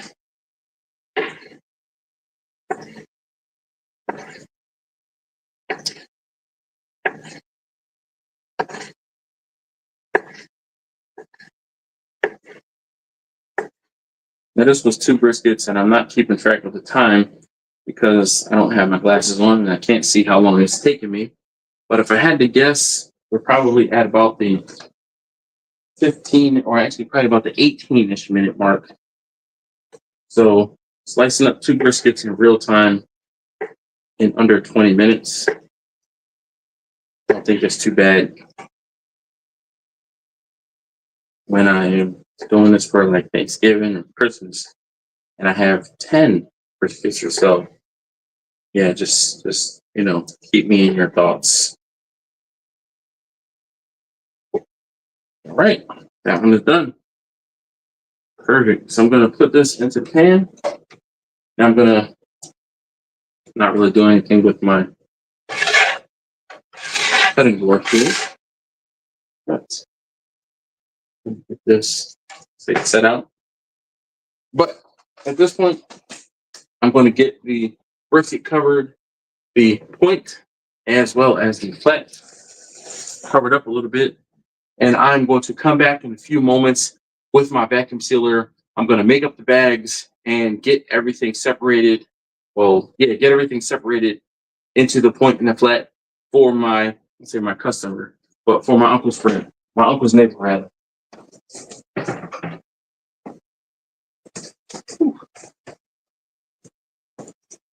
Hold on. Just me.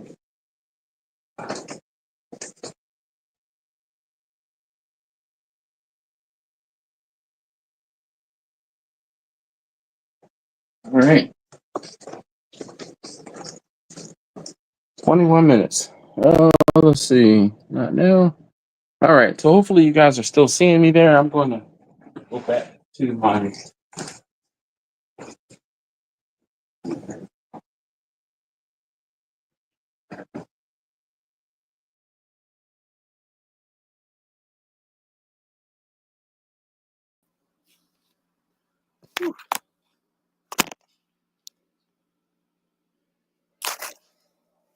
All right.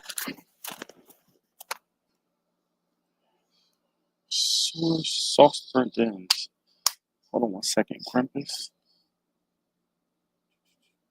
That one.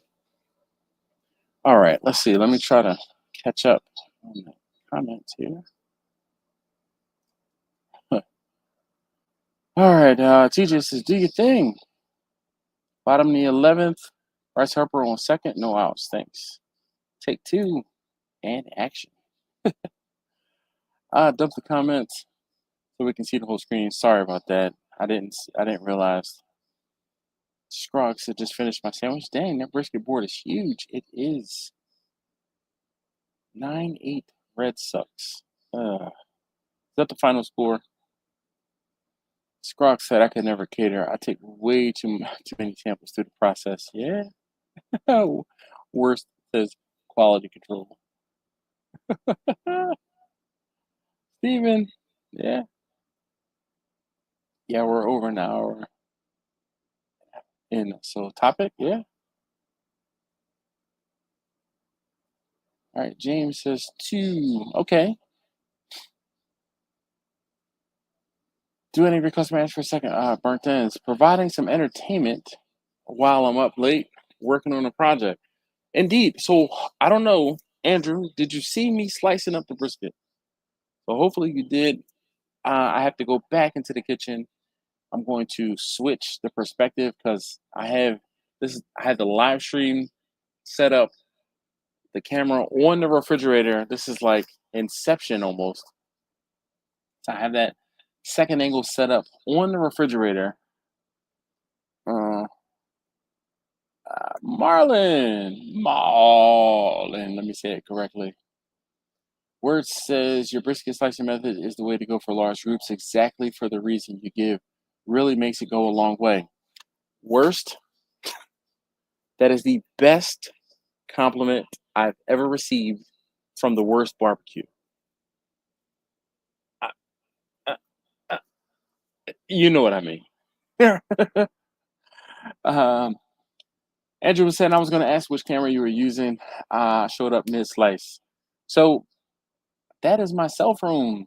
Luckily for me, it is stuck to my refrigerator, and I gave you like first person perspective, but I also have the video camera up there on the refrigerator, just a little bit above it, pointing down a little bit, so hopefully give you a better perspective, and I will show you that video.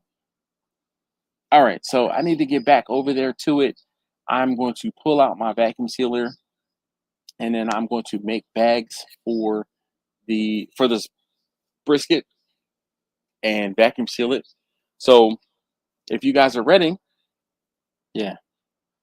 All right, so let's see. If you use the Pocket 3, would the tracking still work on the live stream? I am using the Pocket 3, and yes, it does still work on the live stream. I have used it before. The settings on the camera still work even during a live stream. The only problem I had was it was trying to use the like on camera mic. Like there was a problem with the microphone. There was an issue with the mic. And I don't know if that was an issue with my live stream software or what. Oh, I'm like, wow, I look weird. The camera, excuse me, the light is over there in the kitchen. All right, I'm going to hide the comments and then go ahead back out to the brisket. Get my, let's remove that for a second. I'm going to get the vacuum sealer out, make my bags, and then go ahead and get that taken care of. Don't forget to dump the comment on the screen. Yep, I won't. Thank you, Steven. I won't. He says, don't forget to dump the comment on the screen this time. I won't. All right. You guys ready? Just can we get a comment? Can I get a comment? Like we're ready to see the vacuum sealing process in real time on the live stream, please. Somebody. I'll wait. Derek. TJ says yes. Word says ready. Grubba says get it on. All right. Derek says yes. All right. I guess you guys are ready. TJ says ready, ready. Take 3 and action. All right. You guys are hilarious. Thank you so very much for entertaining me while I do this. Well, I won't say entertaining me, but humoring me while I do this.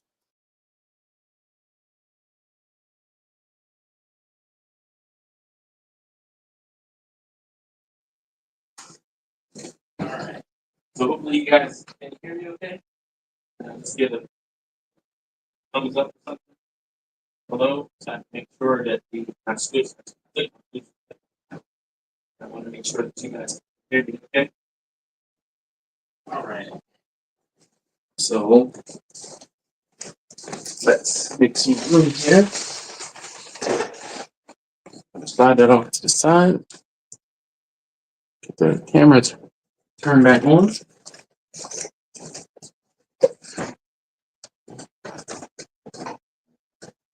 Vacuum sealer out.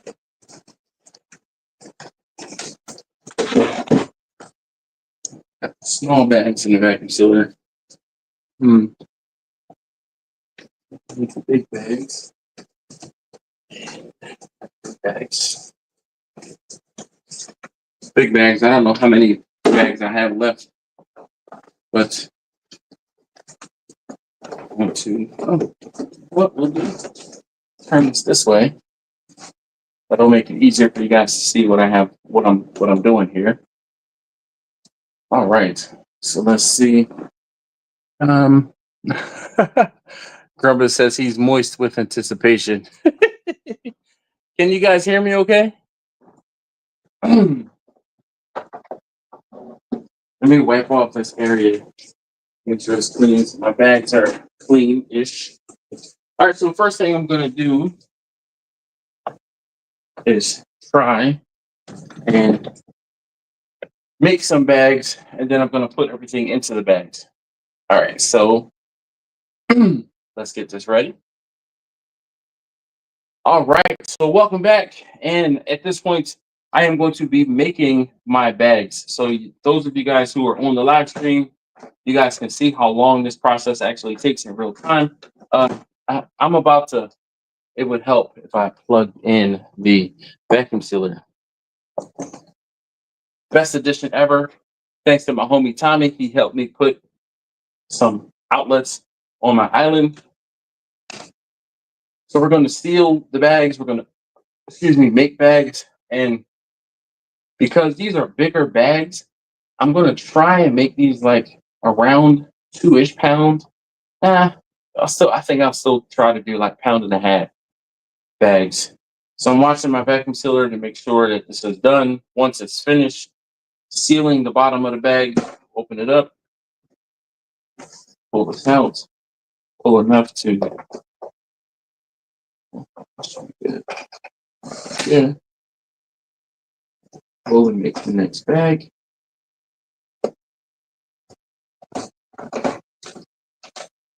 And this should be enough to fit a decent amount of brisket in.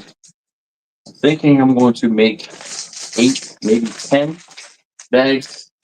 I'm going to fold the end of the bag down in an effort to make it easier to put the brisket inside the bag.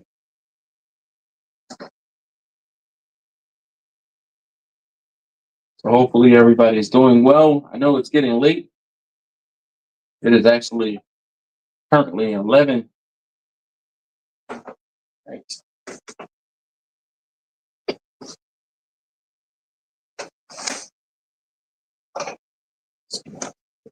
Seal the next bag.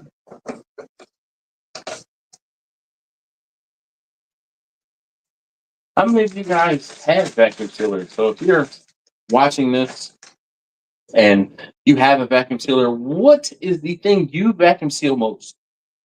I won't say that's the burning question I have right now, but what is the thing you vacuum seal most? Honestly, enough for me, I've been vacuum sealing a lot of cheese lately. We've been getting the American cheese, like it's like a brick of American cheese that's sliced up or in slices. And we've been getting that from Costco lately. And I take it's like 3 pieces, I guess 3 pounds, and I break it up into about half-pound portions. And I've been vacuum sealing that lately.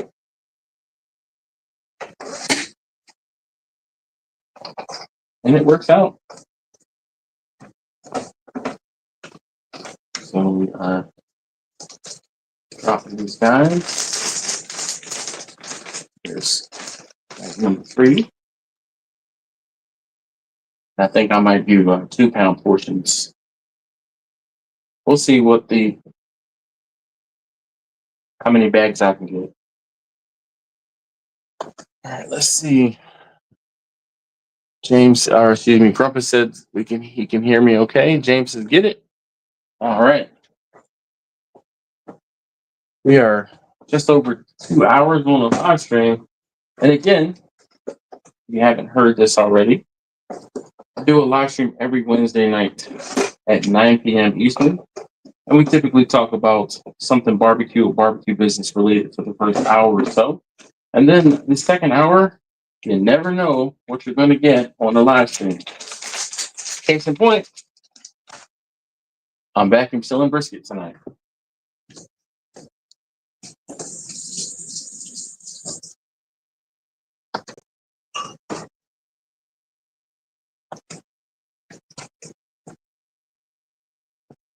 All right.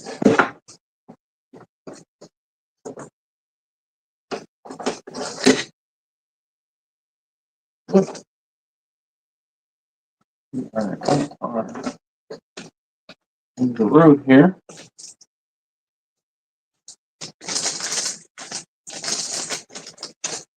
1, 2, 3, 4, 5. It's going to be 6. It's going to be a small one. So we're probably going to do bags of about 2 pounds. I'm actually not going to weigh it. I'm just going to kind of put some equally into each of the bags just because. All right. This last bag is a teeny little bag. So what do you guys do with these stickers, let's say that are at the end of the roll for your vacuum seal bags? I started sticking them inside of my vacuum sealer.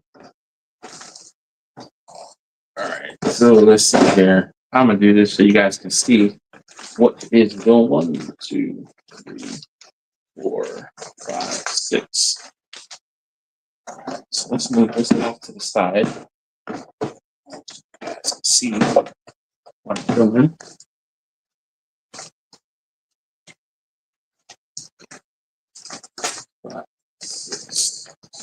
Into the bag. All right, so you get the glove, freshie.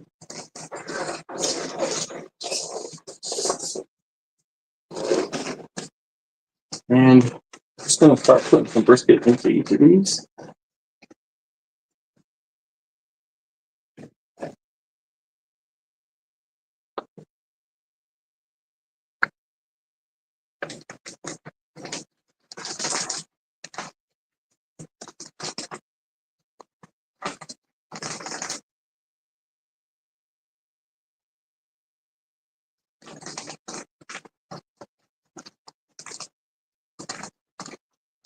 So I'm kind of just putting, I won't say a line or a row of brisket into each of these, but we're just going to grab this up, put this down in there, grab some more of this, put this down in there. There's one. Put this behind me for the moment. Next row. So Danny was not clear on how she wanted this brisket, how she wants her brisket. So I'm kind of just arbitrarily putting it into bags. Now, Danny has a family of, I believe, 4, if not 5. So me making her bags a little bigger than I made from my uncle probably won't be the end of the world, because when my uncle requested it, he kind of said, hey, I need bags that are a little smaller. Put Danny's brisket in, say a little more aggressively. But we're going to put a little more into each of her bags because I believe she's feeding more than my uncle is, per se. All right, so second bag.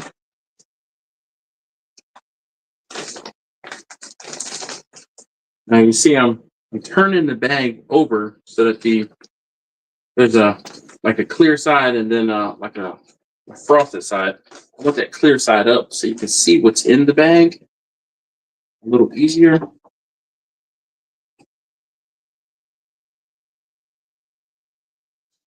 Grab the whole brisket down in the bag.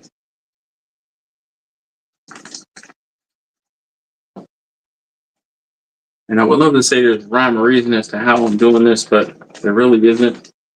It's just a matter of getting some brisket into the bags. And I'm going to need to make some more bags because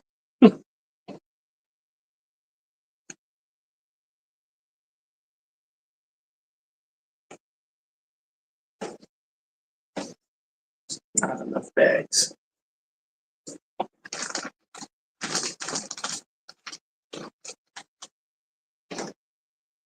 Well, 3.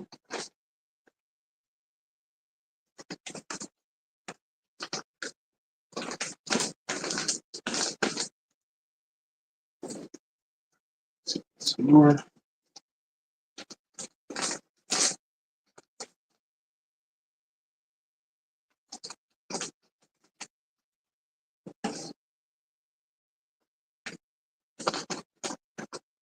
I'm kind of just trying to fill up the rows with fill up the bag with brisket.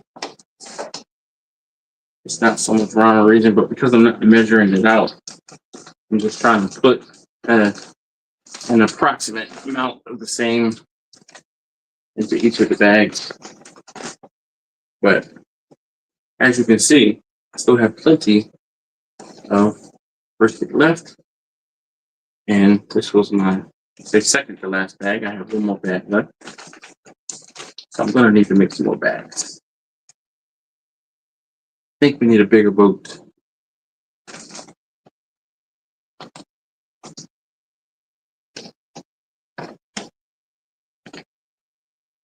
All of these corner pieces are getting in the bags. My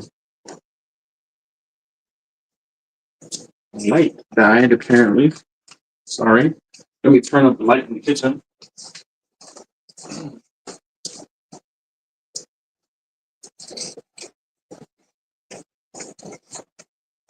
Hopefully it'll be better.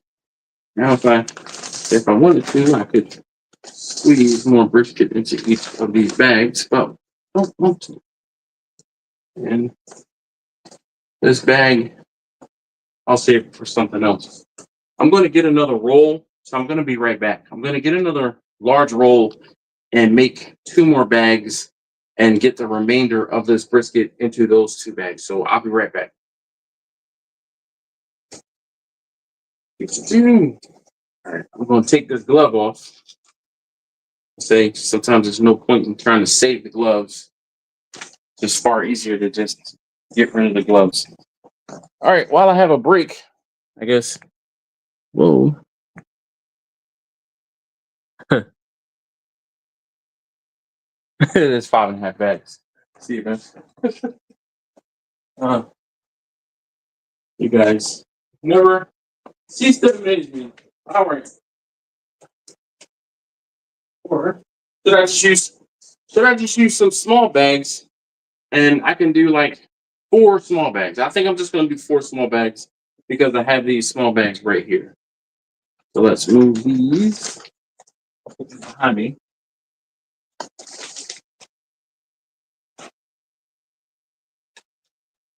Better if they like, oh, you don't need a full family size portion of brisket. You only need a small portion. If you pull out the small bag. Does sound good? Sound good? Make sense? Make sense? Make sense? Let me get a charger for the light. So you guys can see.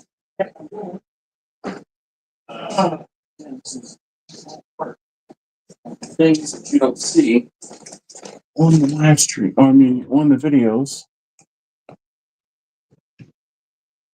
Yeah. Boom.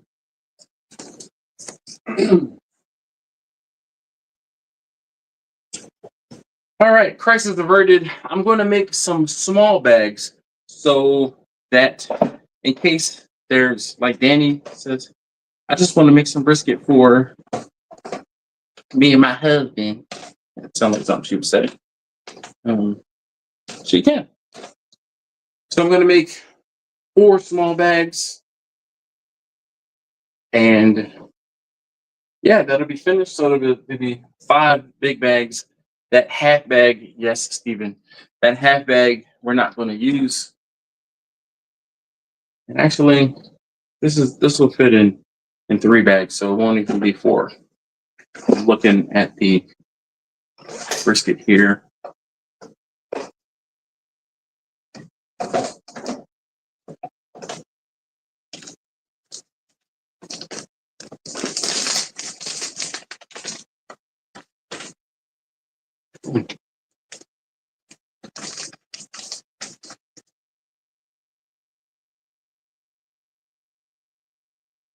Whew.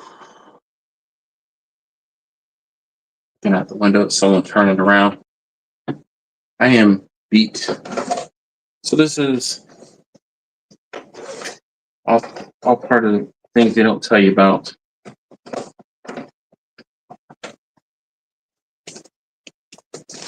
Special customer accommodations. So those of you guys who are watching, the video or watching on YouTube, what sort of special customer accommodations do you provide your customers? Like me doing vacuum sealing, that's I won't say that's going above and beyond, but that's something that is not typical or ordinary. What is something that you do in your catering or in your barbecue business or even with your family that is not typical? Just wondering how far you bend over backwards for your customers. All right, so that is done. I'm gonna get a new glove.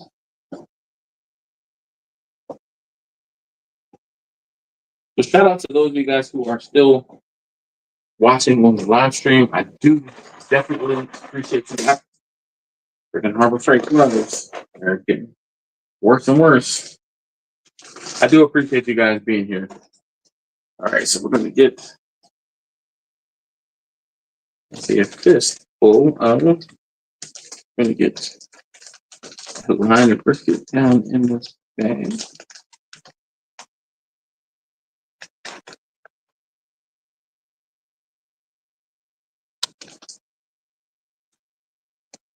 So this is the point. Excuse me, the flat. I'm trying to fill up these bags.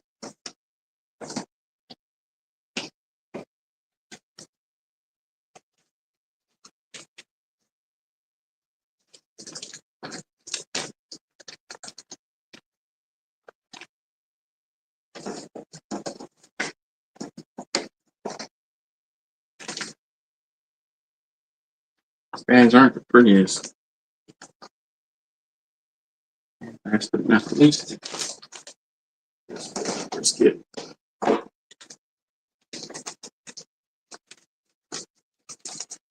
Yeah. This is where, I say experience, but this is where me doing this a few times comes in and I could tell what I had left. All right, so now this little bit of point. We're going to separate this into 3 portions, if you will. One, maybe not. One,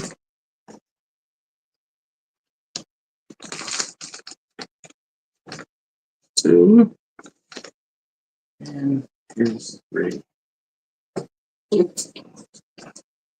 Grab this up. It's not the prettiest, but 3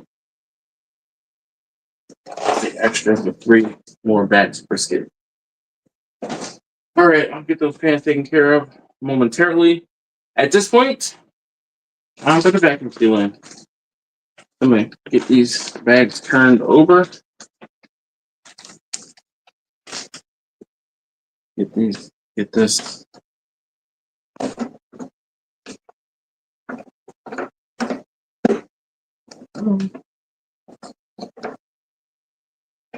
That's not on all of a sudden.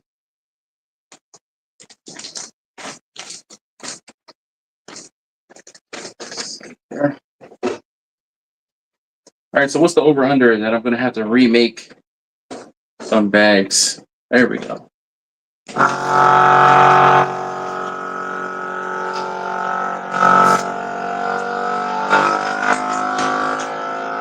right. Worked fine.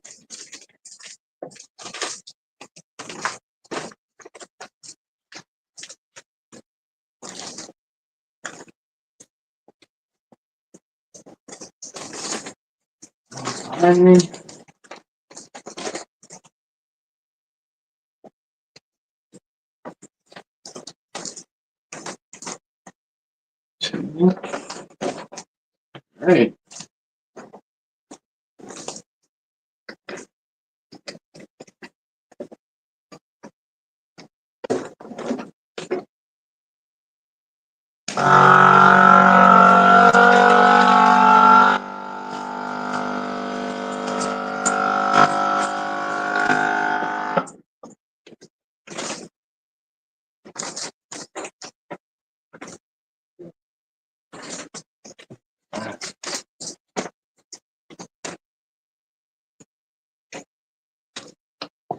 Doesn't take too long to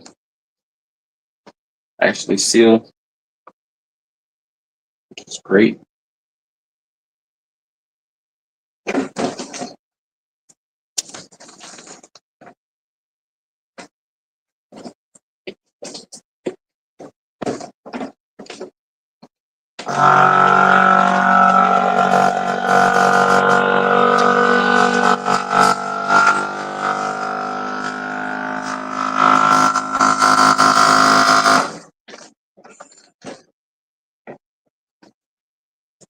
So do a good job. Try that again.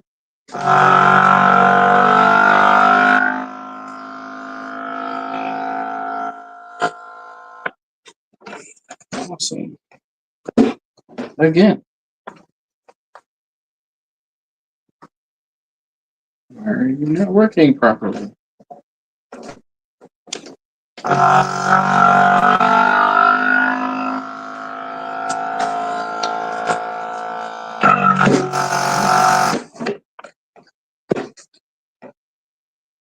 Alright. I'm just not a fan of how this one is working out. Let's try to put it in a little deeper.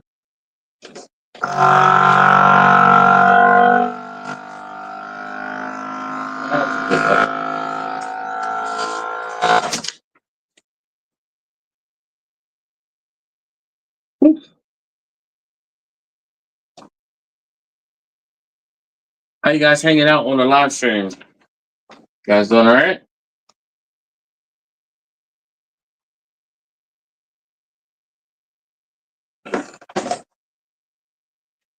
Perfect.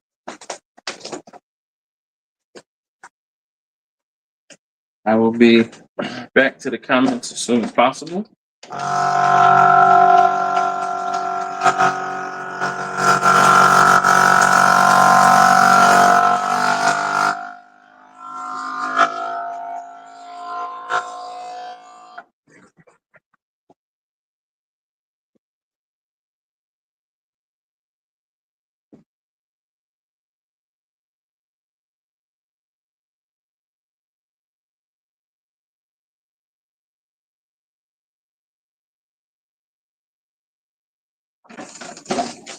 All right.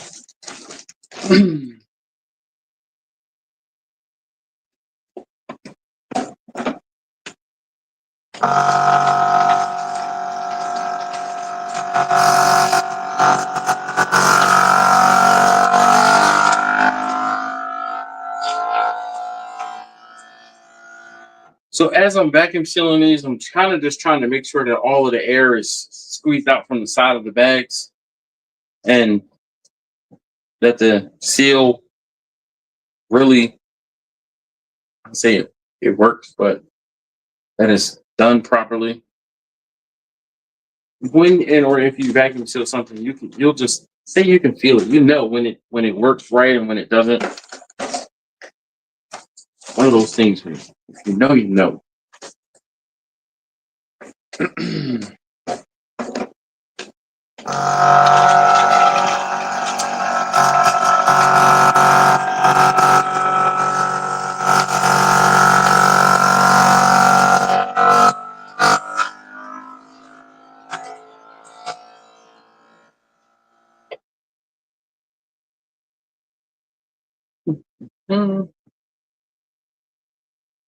After this is done, I'm getting another drink. That's for daggone sure.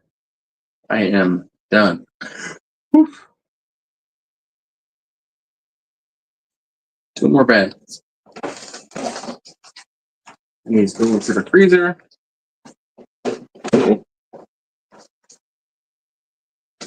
And I will pick up with the live stream, folks.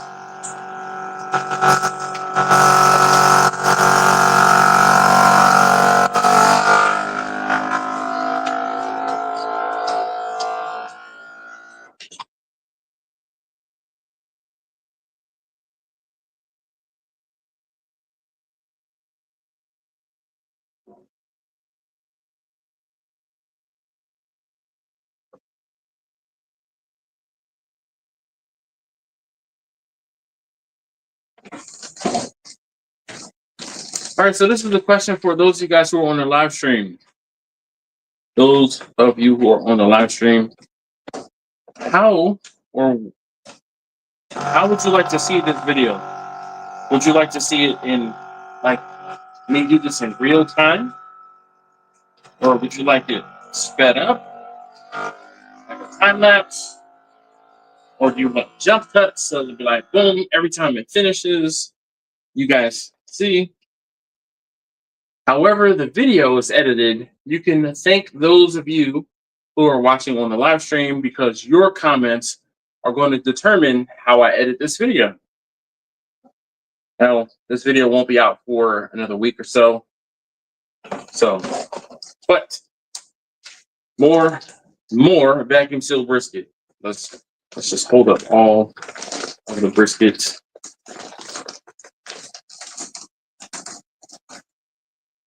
Try to make this into a thumbnail. More vacuum sealed brisket. Yeah. All right, let me get a plastic bag. Oh, let me show you guys. So, yeah, I don't know if you can hear it or not, but the air conditioner is on, so it's pretty, I don't say pretty chilly, but it's like low 70s, like mid to low 70s in my kitchen currently. And the fat has started to solidify. I'm going to get the jus poured off into some cups and provide that to my customer with this brisket. Either way, whew, I'm sweating, even though it's kind of chilly in here. Thank you guys so very much, as always, for watching. If you, I won't say if you want to, but again, it seems like it's brisket vacuum sealing season around these parts. But those of you guys who are interested in shipping brisket and or having brisket and storing brisket, this is the way to get it done. Make it into like a portion that you can eat.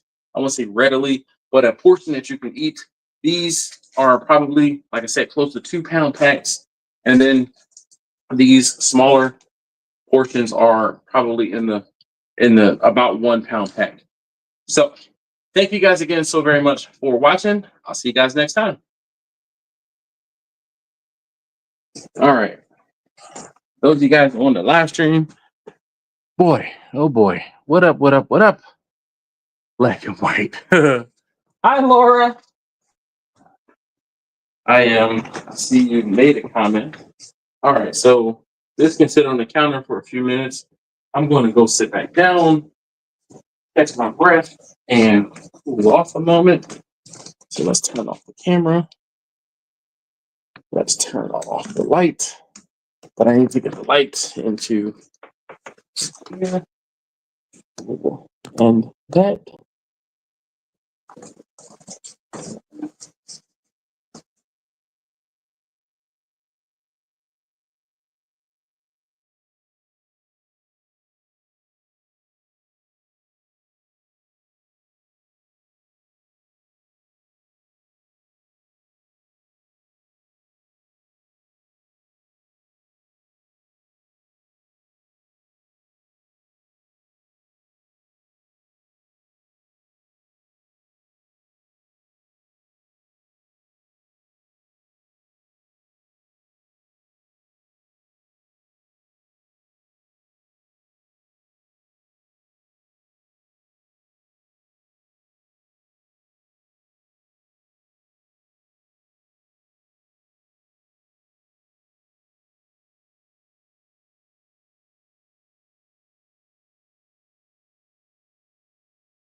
Whoops.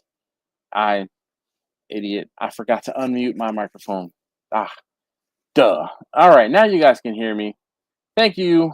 Thank you. Thank you. Steven says audio, please mute. Hello, can you hear me now?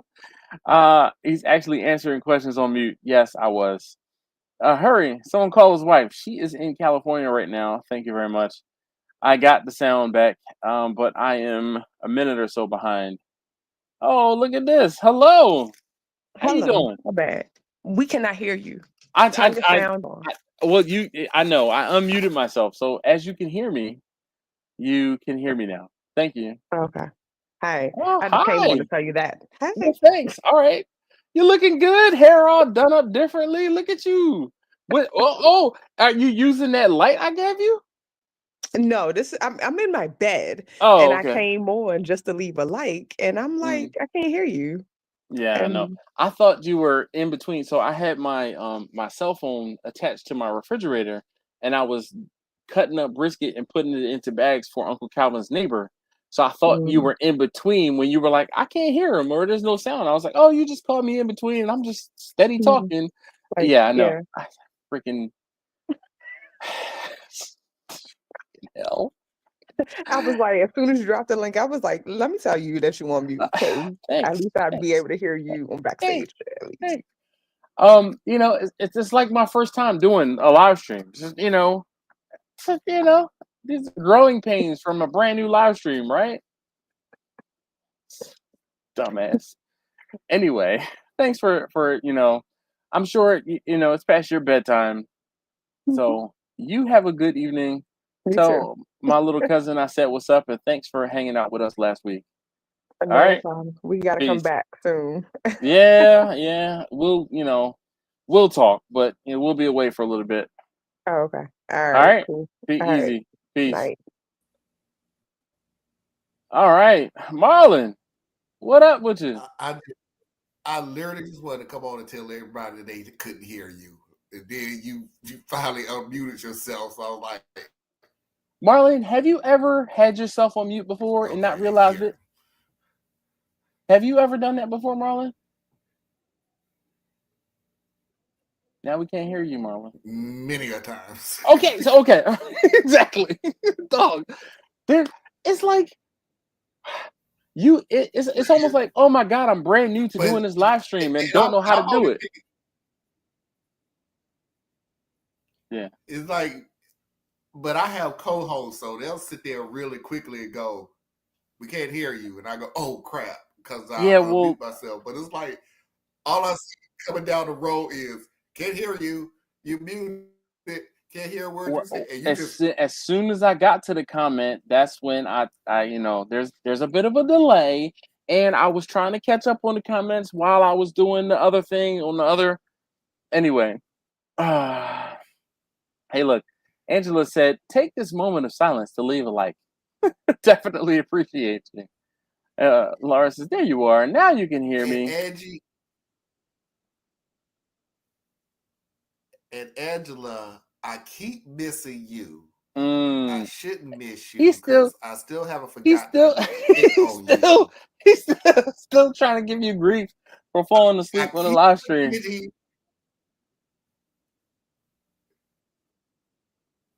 Angela fell asleep on the live stream, y'all, and tried to pretend like she Nothing wasn't. happened. And Well, just came back on the next time when, hey, everybody, how y'all doing? Uh, all right. So Scrog said I'd consider coming on tonight, but I don't have and StreamYard. what's All even you have to worse, do is click on the link, and it'll take you out to StreamYard. And all you have to do is make sure you have your phone or whatever, and you kind of go from there. You don't need StreamYard. Yeah, Grumpus, I do need a drink, like your phone or whatever. There we go. Grumpus is on it. Hey, Thank how you, y'all doing tonight? Grumpus. Are you also? Did you also come on just to tell me that I had the everything on mute? What? Oh, that's my line, Grumpus. Usually, I'm the one that does that to people. Like, what'd you say? Scrog says newbie. Thanks, Scrog. Appreciate you. All right. Good night, Laura. Or actually, she's saying good night to Angela. I thought she was saying good night herself. And I get on Marlon. I get on and Marlon comes on. Yeah, exactly. James says he's still here. So yeah, Marlon, where were you last week? Because Angela was at my house and she joined me completely on the stream. Oh, Atlanta. what had happened was, hold on, here. Go ahead, tell your story. I, I was literally, I saw the show. I commented as much as I can, and I was in Atlanta for a conference, and I was so tired. I don't know whose bright idea to have these conferences as early as you possibly can. So when I should have come on, I mean, by the time I got back to my room, I was like, oh man, let me go ahead and help them out and say something. And then I saw there was Angela on there, and it didn't dawn on me until you come on Wednesday. So it didn't dawn on me until Friday. I should have came on and just messed with her, but. So look, Angela said the That's all right. Atlanta conference See, is Angela's still my here. excuse. Angela was in Atlanta 2 weeks ago for a conference. And she still joined the live stream momentarily to comment. James said he can't hear me. Maybe he's behind on the comments. I commented. Well, comment last. You didn't join us. That's the more important thing. Anyway. All right, I'm gonna go get a beer now since I finished cutting up my brisket. I think you're overdue. Oh yeah, I am definitely overdue. Marlon, you been all right?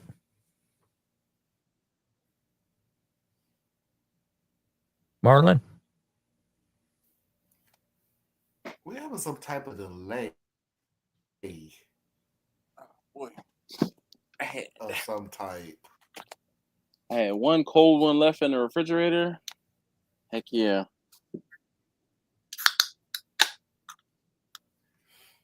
And it's a tall boy too. So what you been up to, Marlon? How's your garden going? How does your garden grow? It's going nowhere. Yeah. You did all the work to kind of prep it, then you didn't do any gardening, huh? It's growing lots of grass. It's going nowhere. I haven't even started. That's what's up. That is a start though. Getting into fall the point coming up, you can put the fall crops in. Yeah. Some squash, some melons, some pumpkins.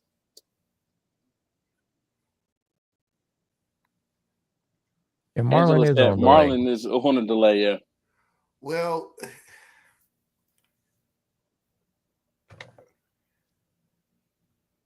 are you looking at StreamYard or on YouTube, Marlon? Hold on for a second, y'all. Y'all just gonna have to see. No, I'm on StreamYard, but I think I know what the reasoning is, and y'all.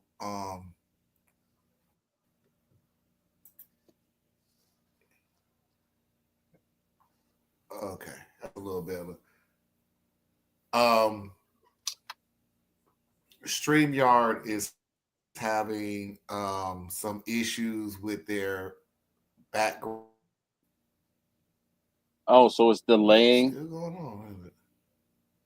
So it's causing a delay because you're using the background. Grumpus is using the back, but that might not be through StreamYard. No, that's through OBS. Oh.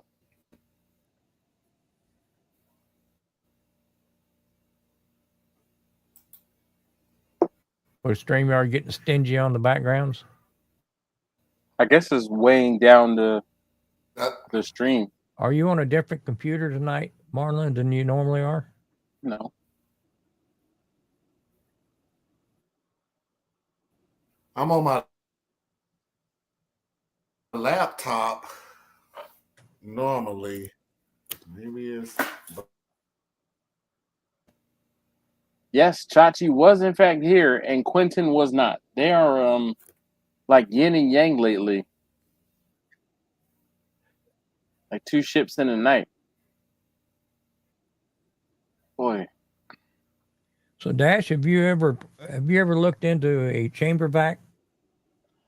I did. After we talked about it last time on a live stream, I did look into it. But they were more expensive, and I already have a vacuum sealer. Right. And that's kind of like if it was an instance where I'm like, I don't have one and I need one, maybe I would go ahead and buy a chamber vac. But because I have one, and not only do I have one, I have two actually. I'm like, I don't really, want to. I know. Well, when those burn out, when you're price shopping, make Yeah. sure you price the bags. Are the Because bags cheaper? the bags are like pennies. Really? Oh yeah, you can buy 1,000 of them for just, $20-$30. Huh. They're already made, Really? and you can seal up liquids. Ah. So it doesn't suck the juice out of the meat or anything like that. Everything just stays. So yeah, they're a little pricey up front, but when you start figuring the price of the bags, because I've burned up 2 or 3 food savers. Really? But I was pretty stingy using it because the bags cost so much. See, and I don't know, because I've had the 2 food savers I have. The one I stopped using it just because where the vacuum port was, you had to use more bag in order for it to seal properly. And I'm like, this is kind of ridiculous. I feel like I'm wasting a whole bunch of space in the bag just trying to make sure it seals properly. And then I got another vacuum sealer, and it works pretty good. So let's see. Sean, what's up with you, my guy? And he said, what's good, my good people? All right, everybody. Am I live and on time and everything? Yes. Sounds like you're much better now, Marlon. Yeah, Actually, we can hold hear on, you a wait. little Let's better, see. too. Let's see. Go ahead and answer to this. Respond right now. Right now. All right, perfect. That's an acceptable delay. StreamYard has been having issues with people and their backgrounds, and for some reason, it's been so Grumpus. To answer your question, even if I was on my computer instead of my laptop, is not as consistent, but it does still lag sometimes. Yeah. So I just had to turn everything off. So y'all gonna have to look at my dirty man cave. So there you go. Where's your cigar tonight, Marlon? Oh, it's right here. It kind of looks like he's filled that room up full of cigar. I don't have my light on, except my backlight. I'm about to say, we see nothing but backlight behind you. It's like, woo. It's making me want to cough. Let me go ahead and set this up. I do not have a show this weekend. And just to catch everybody up, so y'all may not be seeing me for a very long time, extremely long time. I have a gender reassignment surgery or something. Oh, geez, turn the light back off. I have a new position, which put me in a new time frame. Okay. Which means I'll be getting to work at 1:20 a.m. and working to 11:50 a.m. What the hell type of time is that? 1:30 to 1:50 and 10 hours a day. 4 days on, 3 days off. So because that's kind of invasive, Angela. That's why. Hold on, can we talk about it? TJ, what's up, man? How you doing this evening?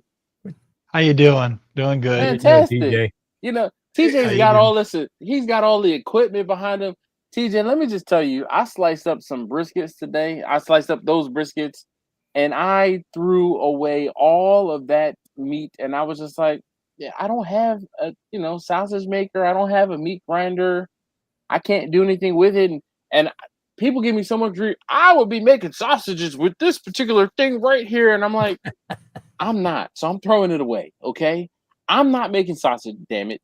Until somebody sends me a freaking sausage maker, I'm not. Okay. And I'm throwing it away. Well, why would you throw it away? Why wouldn't you keep it? I have so much brisket fat in my freezer that if I put any more brisket fat in my freezer, my wife is going to have another fit about the extra brisket. It's like, oh no, Dash, this is your first time cutting a brisket and putting fat, like throwing it away? No, I've been doing this for 11 years now. Don't you think I had brisket fat already in my freezer, ready to go? I have beef tallow. I have a half-gallon jar of beef tallow sitting on my counter that we use actively. And people are like, why aren't you rendering that for tallow? Because I have it. Damn it. Like, oh. So, do you have a KitchenAid mixer? I do have a KitchenAid, and when I say when I made the tallow the last time, I used the KitchenAid meat grinder to grind the fat. And when I say I rendered so much extra fat that half-gallon container is full, but rendering beef fat or the tallow is not for the faint of heart. It takes work too. Yes. Put it in the crock pot. I did do the crock pot thing. I did do the crock pot thing, but even still, it's a process. It's not like it's one and done. And I'm gonna do this and then it's done. No, it's not. Like so. Yeah. I did it. You have to strain it. So luckily for me, it gets cold here. I didn't necessarily have to strain it. I just put it out on the smoker and I heated it up on the smoker and I washed it by putting water through it. And the whole thing is the fat rose to the top and I was able to take the fat off of the top and all of the sediment went into the water. Okay. So yeah. And I was able to put it out on the smoke. Yep. I was able to put it out onto the smoker while it was outside and it was cold enough. So the fat solidified up top and then I just broke up the fat and separated the water from the fat and then re-melted it into the half-gallon jar. And now it's like I said, it's sitting, you can't see it. And I don't want to get up and get it. But it's like right there, like where that light is, the jar is sitting there. And so like Grumpus, you were saying, my wife was talking about how she used 2 tablespoons of beef tallow, 2 tablespoons of the brisket jus. That it's on the counter. So like taste lesson number 1 uses it readily. And I'll say I don't really need to use it when I use the griddle, but maybe I'll try to have some near the griddle. But we'll see. It's the same method you use for clarifying butter. No. So when you clarify butter, minus the water thing, but yeah, but when you clarify butter, you are definitely taking the milk solids and the water out. Tallow is a little it's different. It's just different. Like it's not the same process. With beef tallow, and I'll tell you, try to do this quickly. So I ground the beef tallow into it looked like ground meat, right? It was just ground fat. And I put that into a pan and put that pan out onto the smoker and let it render. Like I put it on the smoker for like 250, 300 degrees for about an hour or two. And you can definitely tell where the cell walls of the fat are still there. And the fat itself, all of the intra fat just melts away. And then you just take the cell walls out and you're left with just the fat, right? But there's pieces of the fat that are like kind of cooked, like little pieces, little ends. So that's like what TJ was. Yeah, like the pieces of meat too. Yep. So, and that's what TJ is saying. You gotta clean it. You gotta clarify it. So, in order to do that, while the fat is still liquid, you add water to it, and the water sinks below the fat, so the fat rises and it cleans the fat. So now all of the gunk falls to the bottom of the catering pan, and the fat is left on top. And then that's a video. That I didn't know that. That's a video. That's a good tip. That is a video. Okay, so let me ask you this. Yeah. Because I'm one of the few who still cooks brisket. And you know how talking about the few who still cooks brisket. I mean, not brisket. All 4 of us right here cook brisket. You see me cook? I cook 2 briskets today. The not few brisket. who still cooks brisket. Misspoke, not brisket. Pulled pork.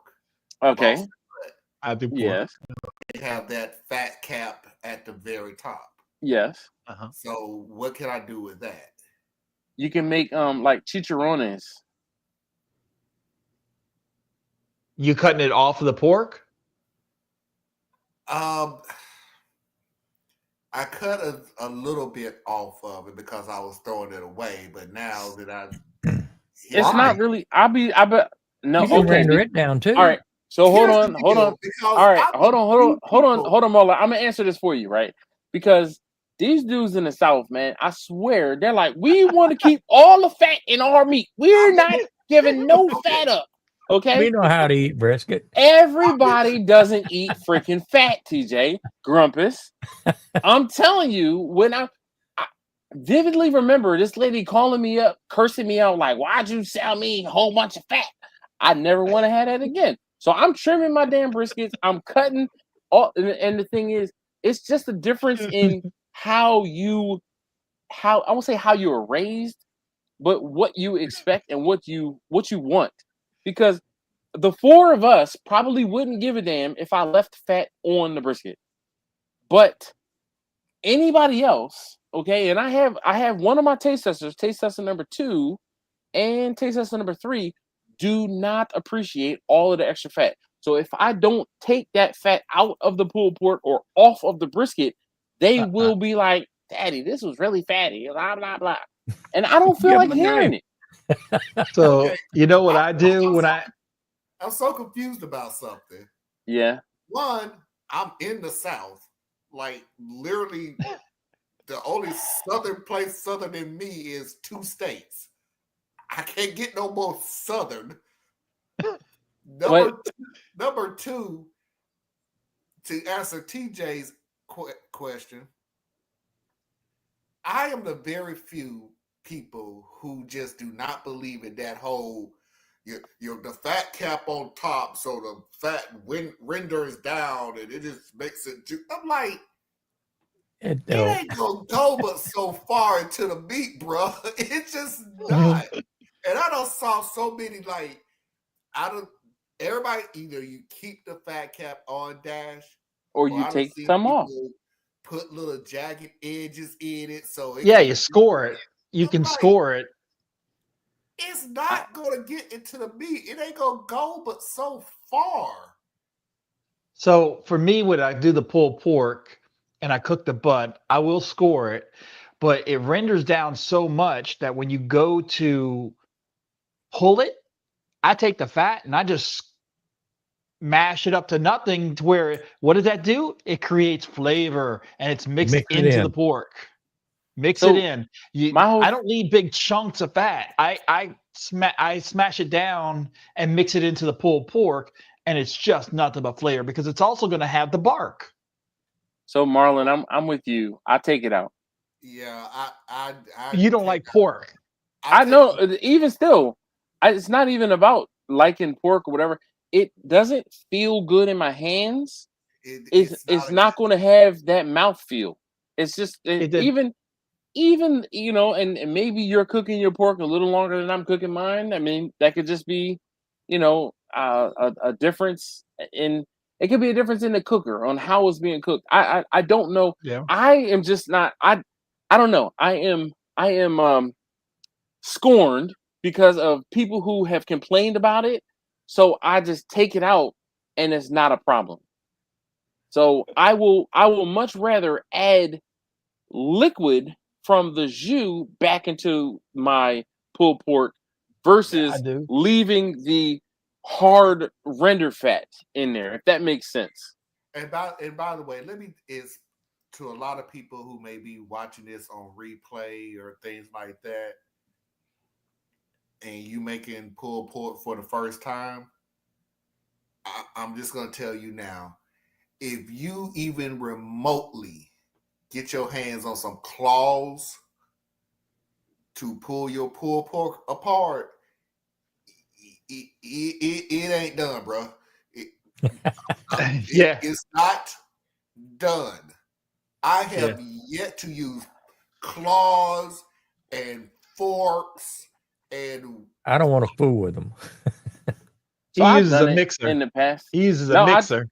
I have an attachment I put on my drill. Okay. Yeah. So thanks TJ for actually watching. That looks pretty good. Oh, dude, that thing is freaking awesome. Okay. But I do have a set of those bear claws. It's in my catering mix of stuff. it's at the very bottom of the box because I haven't it, but used don't those use it. things. Oh my gosh, yeah. I'll bet. I had those things I've had them for probably 10 years, 11 I'll years. bet I've got Man. 5-6 pairs of those. So my Everybody wife buys me a set for my birthday, wife Father's Day. bought a set for me, and I used them a few times. I've never But used the whole them. thing is like once you cook brisket properly, and you really get it to the point where it is like falling apart. All I need is some cotton gloves and some nitro gloves, and boom, boom, boom with my hands. I want to But the feel whole it. thing is, exactly, I Grumps. gotta You want to feel it. feel Yeah. it. But the Yeah. thing I will tell 'Cause you that you get that cartilage out, like that way it helps get that cartilage out. Yep. Just the the undesirable parts. the gristle. But at the same time, I'll take the gristle and that fat, that solid bits of fat out, before it gets in too deep. I know, TJ. He's like, no. The fat That's all is the like flavor, man. the fat That's is like the baby in the king cake. You got to leave that in. That fat keeps that bread from drying Come out. on now, come on now. Yeah, listen. I'm so good with my geography and where you from and who does what. Yo, look, he's impressed. That went over all of y'all head, but TJ caught it. That's all I'm saying. King cake. Yep. So growing up here, they always put the king cake in the baby in the king cake. Yeah. Now, because you got too many babies out there, they shove it underneath it. What? It's disappointing. Yeah. They used to cook it in the king cake. It I would be in the know. middle. Now it's just placed somewhere underneath, and it's complete BS. Damn millennials crying. It's a hazard or something? That's what it was. But here's the thing. I grew up where I'm at, New Orleans, and it was tradition. The baby was cooked inside the king cake. I muted myself on purpose because I was ranting everybody's- for you, TJ. Now I didn't everybody want- shoves it underneath. It's literally pressed underneath it. It's not inside anymore. Just take the baby away. No, the baby is good luck. The baby is good luck. If you eat, Actually, Oh. if it's beginning of the season, it's bad luck because that means you got to buy the next one. Ah, okay. if you eat the baby, this big You don't eat the baby. If You don't eat the baby. big plastic piece of the cake. Hold on. Time out. We got a celebrity, Thyron. What up, man? It's been a hot minute since Thyron has joined us on the live stream. Has. Definitely appreciate Thyron. He got his mop sauce and he mopping these ribs and his barbecue. Now he don't know how to join the live streams anymore. Yeah, man, dude. I definitely appreciate all that you're doing for the barbecue community. And look, y'all see this? He said, "I miss y'all guys." We're here every week. Right? tell him, Grumpus. We're easy to find. Listen, I'm very easy to find. You know what's so funny? Grumpus isn't even the figurehead or the speaker of my live stream, and he's putting it out there. Grumpus, how long have I been doing this live stream at the same exact time on the same exact date? Forever. What, 8-9 years? Yeah, very, very long time. So I'm not saying, Thyron, you can catch us, but we are very easy to find. Tell him again, Grumpus. Every Wednesday, 8 o'clock. Well, Central Time. Eastern time. 9 p.m. Eastern. Central 9 time. p.m. Eastern. Okay. 8 o'clock Central. Yeah. Yeah, Scrog. So Marlon smokes cigars. Inside. I smoke cigars. I smoke cigars every now and again. I smoke cigars every now and again. I'm a vacation cigar smoker, or when I'm away from my house, cigar smoker. Yeah. Let's see. Bertomigo said he be mopping. He be mopping. That's an excellent intro. Oh, Go ahead, TJ. I was gonna ask to go back when I was just getting on the live. Y'all were talking about the vacuum sealer in the chamber. So I just got I just got it. So my food saver I've had for a couple years, and the lid, one little plastic thing broke on it, went to crap. Like you can't use it. It's like that's ridiculous. Yeah. I did buy a cheap one from Walmart, which is actually working better than the food saver one I had, but I did upgrade to a chamber vac, which I have not used yet. Oh, you're gonna love it. Well, that's why you flexing with it behind you, like, oh, look at this pretty thing on my shelf over my shoulder, ooh, and my sausage maker right here. What is it? What is the mixer? Got downgraded. Yeah. What is? Oh, okay, it's on the floor now. That's the warmer. That's the warmer. Okay. Yeah. And then you got your industrial shelves for your catering equipment there. Yes. Oh, and I actually have a cabinet over here too. Okay. Yeah, that's where the seasonings are hidden inside. Ask me how I know. Yeah. What brand? What brand chamber vac is that? Meat. Is that the meat? Yeah. I got a lot of good reviews on it from other people that I talked to. Pause. Well, I mean, it's a meat mixer, meat stuffer, meat grinder, meat chamber vac. Yeah, I'm seeing a pattern here. So let me just tell you, I had a wedding that I was going to be in, and it was early COVID. Like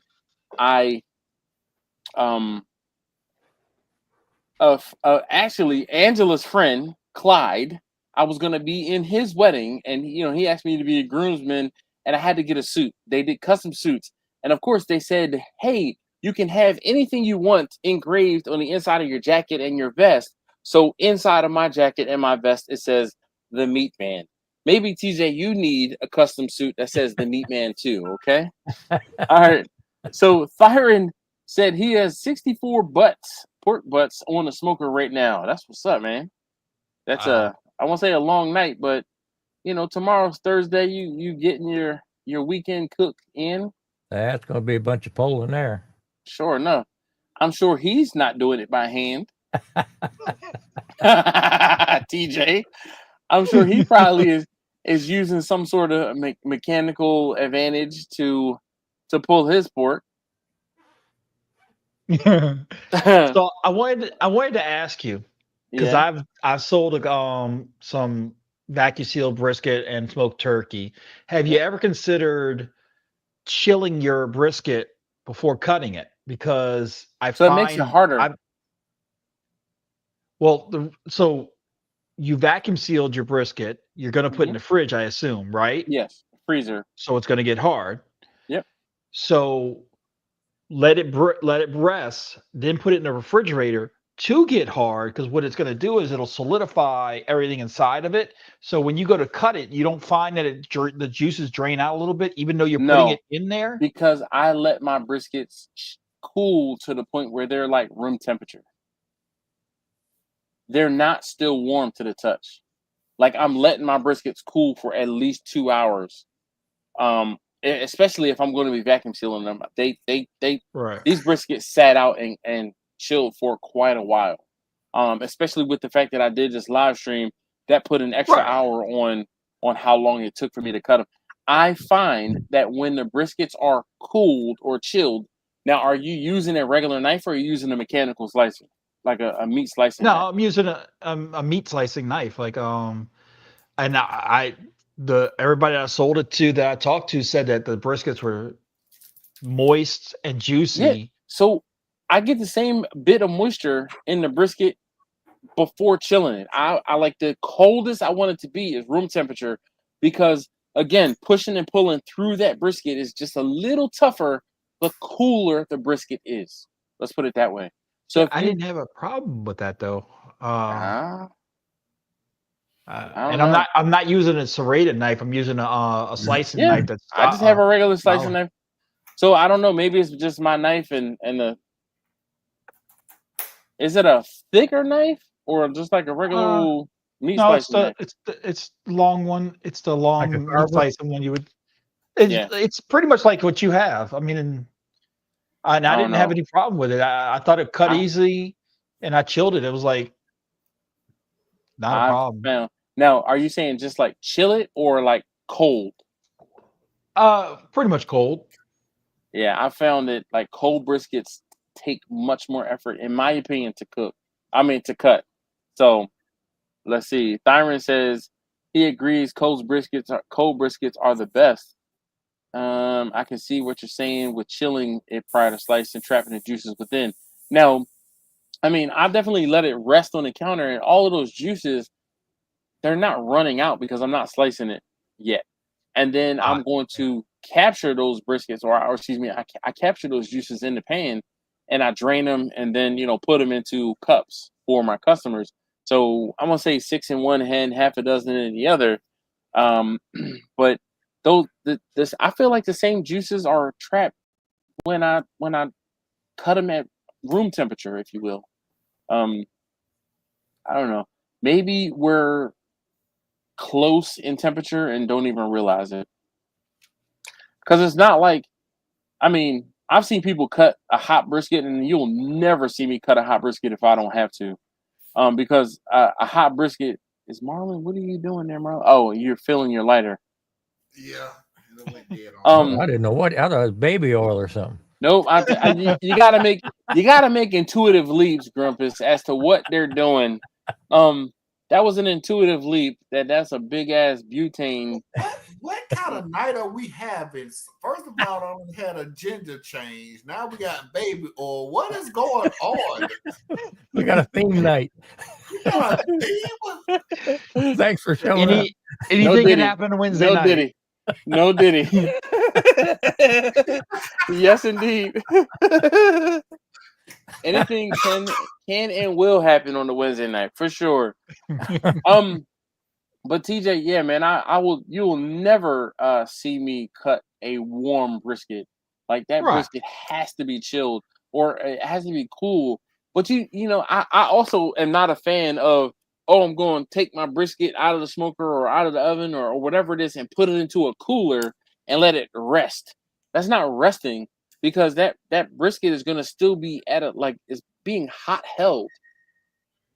And if you pull it out of that hot hold and slice it warm, that brisket is going to dry out. I want to say, I don't care what you say, it's going to dry out if you slice that brisket and it's too warm. Also fall apart. It'll fall apart on you too. If it gets if it sits too long and it'll start to fall apart. But that's more of a in the overdoneness. No, I mean like if you trying to cut it when it's hot. Yeah. We put them in towels in a cooler and they're still cooking. Yeah, exactly, Grumpus. Yeah. Exactly. Yeah. I wholeheartedly agree. And that's what, I always say, I'm like, if you're trying to cool the brisket, if you want to, rest the brisket, it's got to cool. It can't stay at that hot temperature, or temperature, as Jimmy would say. It's got to cool, and the temperature has to come down. If you're putting it, wrapping it in butcher paper, put it in a towel, put it in a special brisket cooler.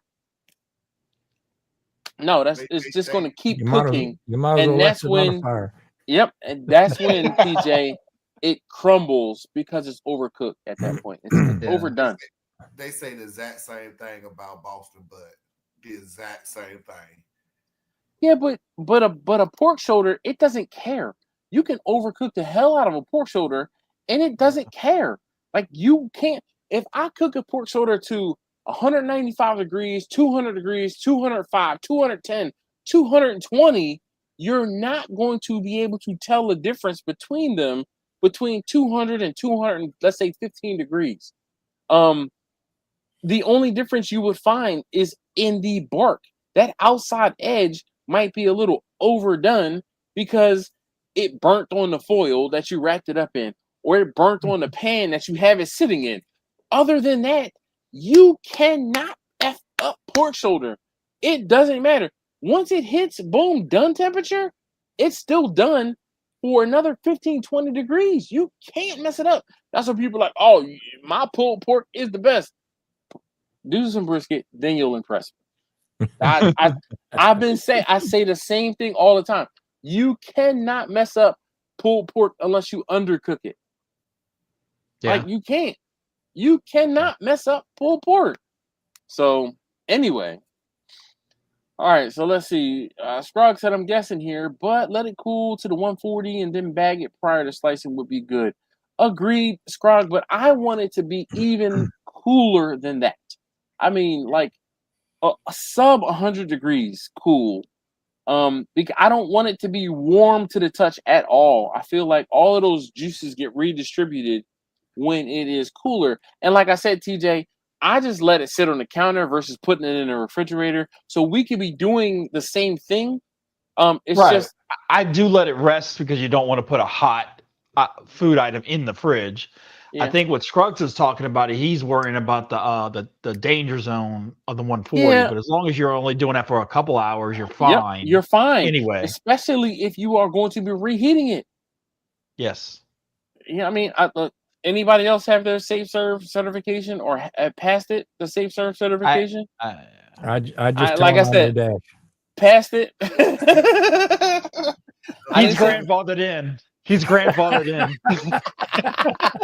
What'd you say, Grumpus? You just did what the other day? I just tell him I know Dash.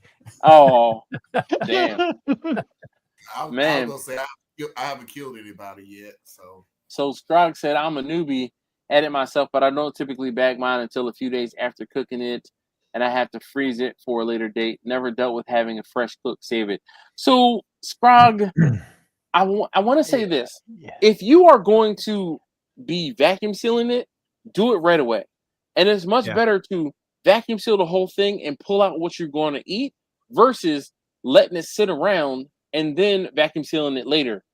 I swear to you, Scrug, the sooner you vacuum seal it, the fresher it's going to be, and it will last for perpetuity versus letting it sit in the pan and then saying, oh, I don't want this brisket to go to waste that sat in the pan or was picked over or whatever, and then you vacuum seal it. When you pull it out the second time, you can be like, this wasn't the best. Like, I think I wasted some time and energy and freezer space. The food will degrade in that fridge. Yep. So you want to vacuum seal. All right, Marlon, you said you're leaving? Yeah, I got to get on out of here. All right, Marlon, be easy. Thanks for joining us, man. Marlon. Thank you. Take care. Thank you. Tell the missus we said hey. I will. All right, peace. You know, I don't care how tight I don't care how tight you wrap that meat up. It's going to absorb refrigerator smells. Yep. That plain Jane air smell in the refrigerator or taste, and how many what is it, baking soda or baking powder, whatever you put in the refrigerator, baking soda boxes. Yep.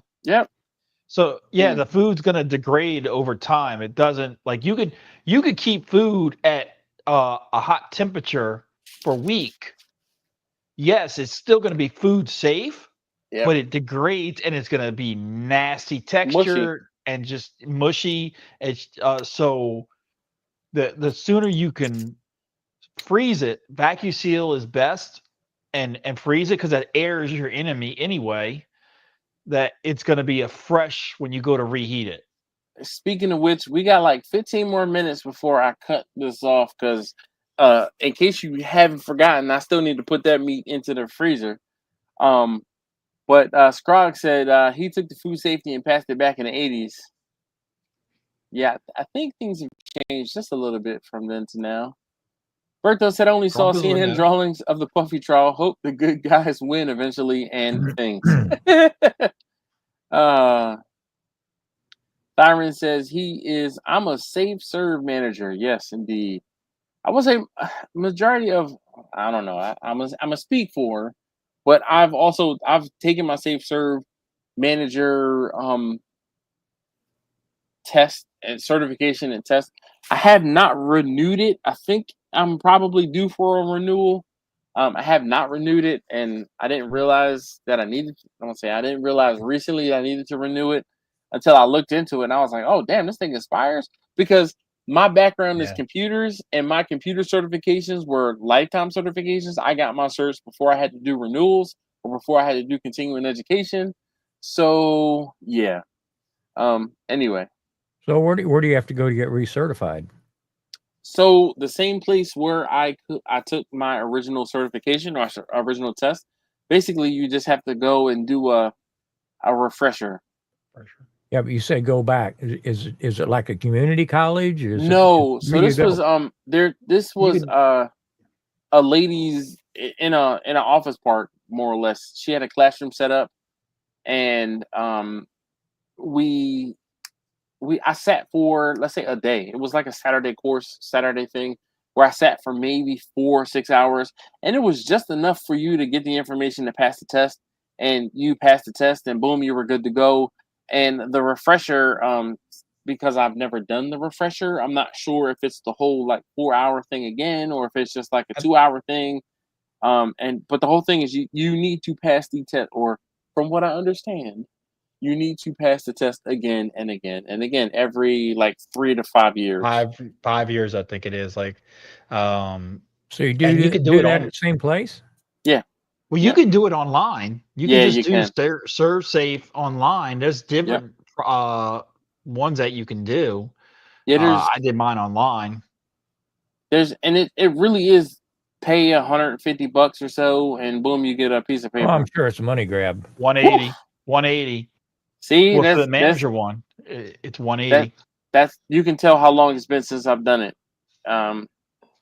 I did it 20 years ago when I was 25 years ago when I was in the restaurant industry as like an employee, and now doing the manager one because I have my own thing. So you want to have the manager one, but you can do it online, and there are local things you can do. Yep. But online is not bad. Yeah. So my thing is this: I know that I'm a better learner when someone is teaching, or so like I can read something and comprehend it, but I want to be able to ask a question if I have a question versus me just having to read something else 2 or 3 times. You know what I mean? So that's why I went to a classroom setting when I was going through my Serve Safe certification in the beginning, and it wasn't very far away, and it wasn't like the end of the world as far as cost wise. And I did it to be able to say that I've done it. And now that I've done it, I'm like, yeah, if I have to do it again, I would. But yeah, I don't think I think it expires. I didn't see anything on there about refresher. I think you just have to do it again every 5 years. Right. So yeah, again, it's one of those. We're going to create a certification that you know what you're doing, and make sure that everybody is safe. Yeah. All right, so let's see. Scrog said, I get that, don't have a vacuum sealer, and I'm also not sure how much I am and others are going to eat prior to bagging it up. Sometimes none left the bag. Totally, we totally agree and understand. That's different. Scrog. Yeah, that's understand. Yeah, totally understand. But it's like, all right, hey, if you're cooking, like, I don't know, every now and again, like I cooked, and actually I threw some meat away today from cook a few weeks ago, where I cooked a very small brisket and I needed 3 pounds of brisket for that particular order. And then the rest of it I left in the refrigerator, and it was like, oh, I'll reach out to some customers, but it was just I didn't have time to actually deliver food to people. So like, even if I were to say, hey, I have brisket, I have food available, I was busy and I couldn't have actually taken it to anyone. So my I won't say plan, but moving forward, I'm going to try to get into the habit of vacuum sealing things faster, and then I can either sit them in the refrigerator and they will last longer, or I can put them into the freezer and say, hey, I have some brisket. It was frozen. It's fine. It was vacuum sealed on the day that it was done. This is how you reheat it. And with the fact that I'm putting it in a vacuum sealed bag, it's better for my customer, because all they have to do is say, hey, here's some warm water. Drop that bag into some warm water. They don't have to put it into a pan in the oven. And then most people might put it uncovered, and then they're drying it out because they cook it too hot. And I mean, there's so many things that I'm removing the variables by putting it in a vacuum seal bag and saying all you have to do is put this into some water and warm it up. And I do the same thing.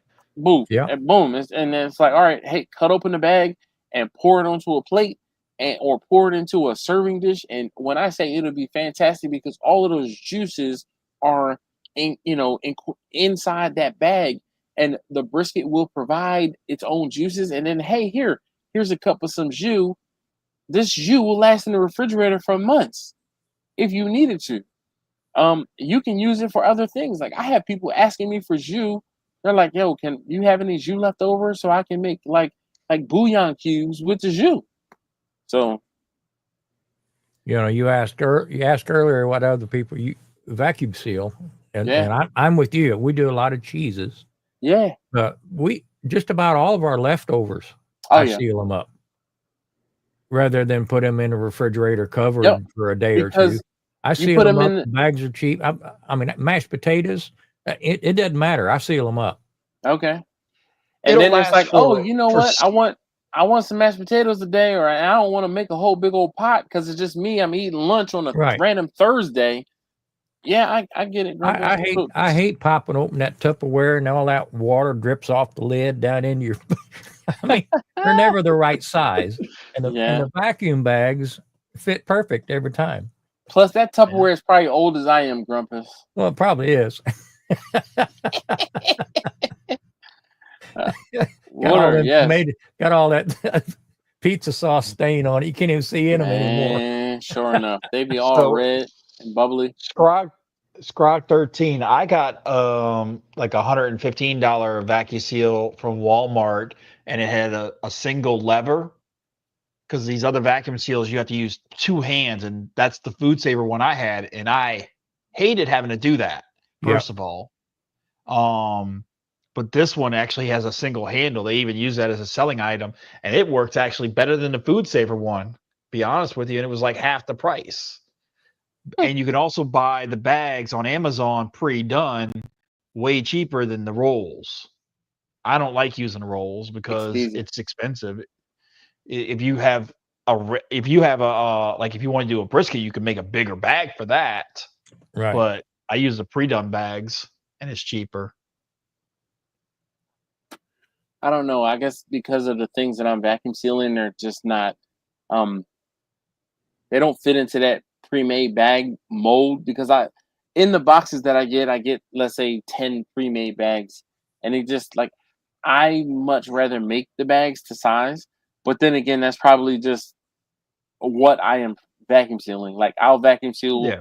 a rack or two of ribs, and those pre-made bags, it would be a waste because Well, that's yeah. I mean, if you're doing a long one, that's what the rolls are good for. Yep, But they right. do yeah. make different. They make like a I'll make a 10-inch wide by 12. I mean, they have so many different Oh yeah. sizes that you can just get a ones that suit your needs. Like I use the 8x12 for packaging my sausage because it just fits. Like I pre-do my sausage to be a little over 6 inches, and Yeah. it fits in that 8-inch wide exactly. Is this So when the it gets brisket sealed up, sausage you're making? well, no. So I've actually switched over to just using pork because I like the texture of the sausage better than mixing in the trimmings from the brisket. I take the brisket trimmings and I just grind it up and make ground hamburger patties out of it, and then use the wax paper and pre-do them and stick them in the freezer. And when I need a couple, I'll just take a couple out. It actually is cheaper and more cost effective to just do the pork. I've learned that I don't care for the texture of the brisket trimming mixed with the pork, or just straight brisket trimming when I'm doing a sausage. It just tastes better. It's a lot juicier just using pork. Yeah. All right. Laura's back. Wait, I didn't read this. On a random note, finished off the leftover brisket. He said, myth. I had this last weekend, so I get to cook another this weekend. He said he's winning. You're winning until your family and whomever else you're cooking it for gets tired of you making briskets. Yes. Look, Yes. I get that a lot.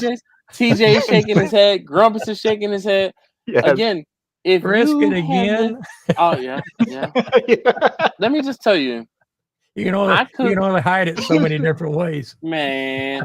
I cook brisket in this house, or I cook only smoked meat that I will say when I make it, it will not sit in the refrigerator for very long is lamb.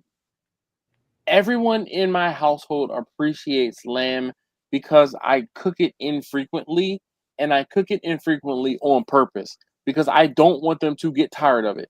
They are tired of brisket. They are tired of pulled pork. They are tired of ribs. they are fatigued.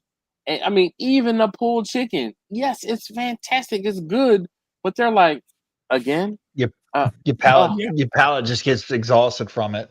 yeah, fatigued Mm-hmm. for sure. So, but I'm like, at this point, I don't fight it anymore. I'm just like, this is what I'm cooking. This is what I have. If you want some, sure. If you don't, then I will give it to someone who will appreciate it. And then they'd be like, "Oh man, you gave away the. You didn't eat it. You didn't eat it. You sold the. I can't believe you sold it." Then my wife was like, "Is this earmarked anybody?" Yeah. I started just cooking it in different ways. I did it on a smoker grill, then I did it on a flat top, then I went and got a charcoal cooker and did it on charcoal because I just got tired of it being the same way. So I just cook it on different methods. They don't care how I cook it. I'm sorry, I'm yawning. It is late for me. All right, so look, I'm gonna get to this. So George says thoughts on vacuum sealing chicken. Vacuum sealing chicken, yeah, right. Just like vacuum sealing pork, vacuum sealing beef. I'm gonna say it doesn't matter just because it's chicken. That doesn't make it allergic to being vacuum sealed. I buy the family packs of thighs and legs when they go on sale. Oh yeah. And just tonight I thawed out. I had four legs in a package. I thawed them out, threw them out on the grill for supper. I've also been known to cook up the whole package and then vacuum seal them while they're cooked. Yep. And have them ready for a quick night supper. Yeah, it's like, all right, I don't feel like cooking, or I'm a batch cook it, and then put. So I do that for my wife because she'll take like ribs, or she'll take a little bit of pulled pork, or a little bit of lamb, or a little bit of brisket, and she takes it to work with her.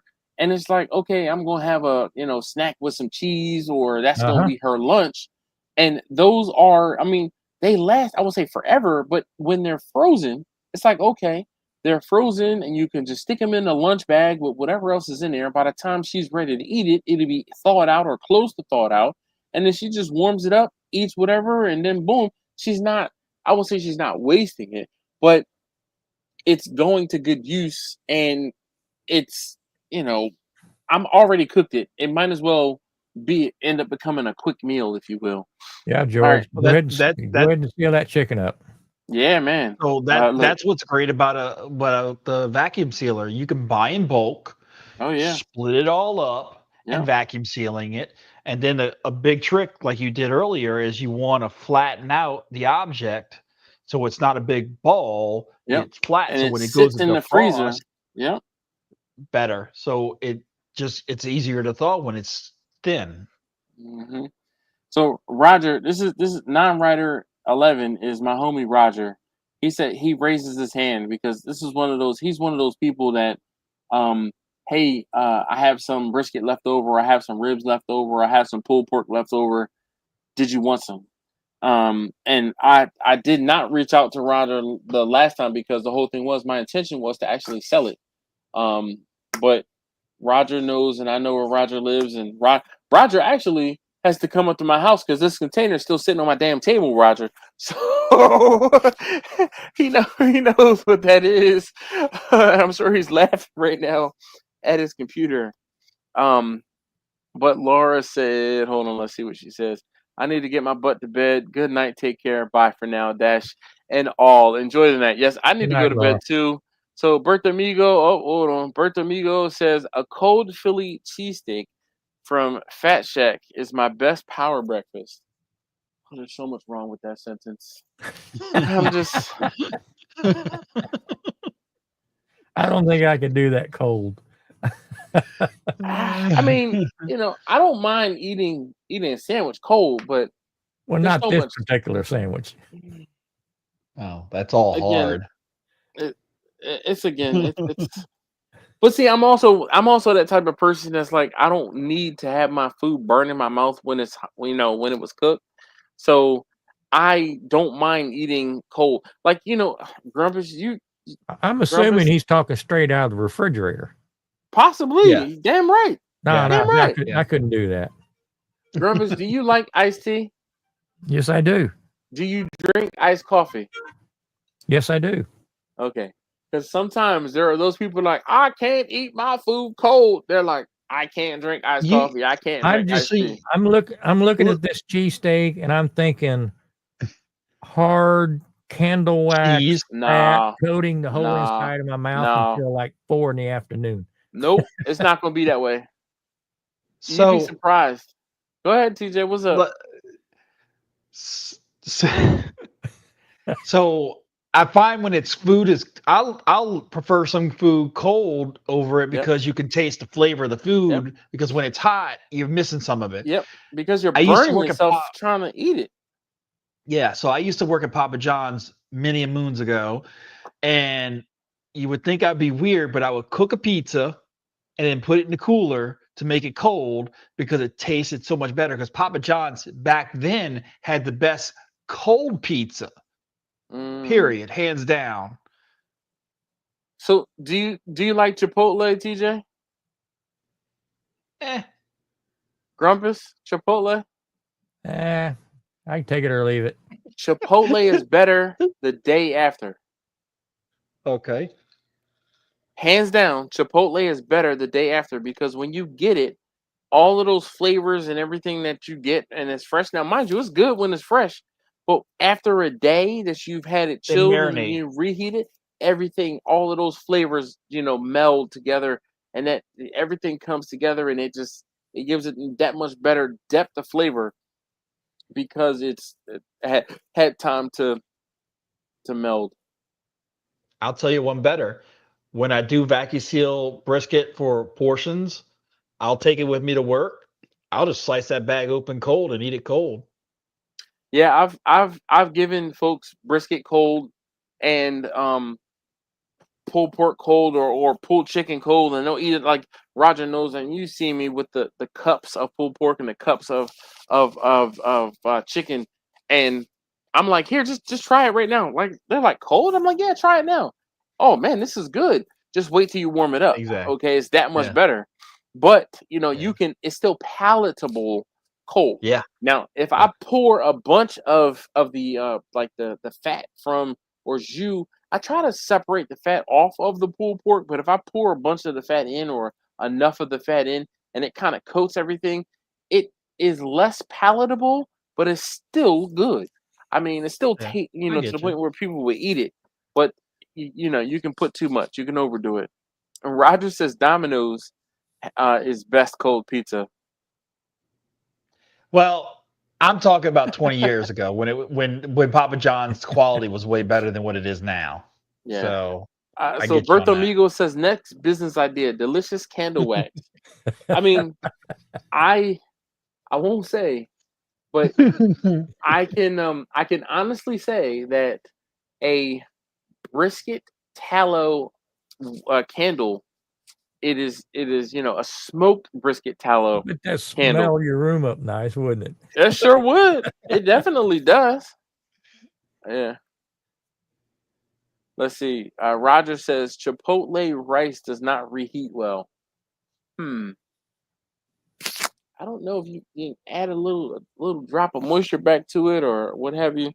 All right, well look, I'm gonna end it. I was saying earlier I wanted to try to be done at 12:30, but I definitely appreciate you guys coming on and hanging out and obviously watching during the. Thanks for having me.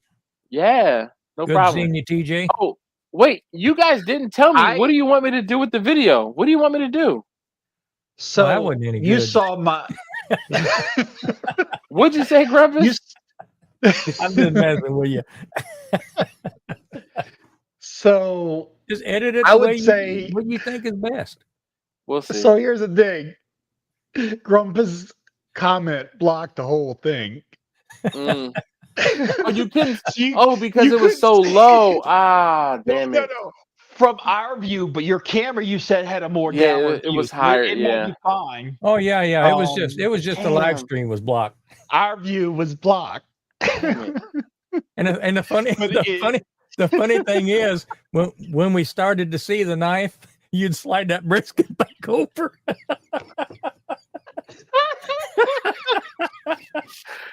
I'm so sorry, guys. It's almost there. Oh, he moved it again. I'm so sorry, guys. I'm sorry.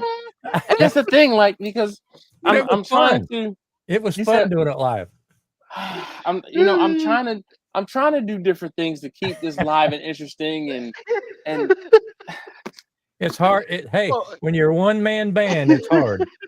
It is definitely. You know what you need to. You know what you need to do is you need to go back over and voice over the muted comments.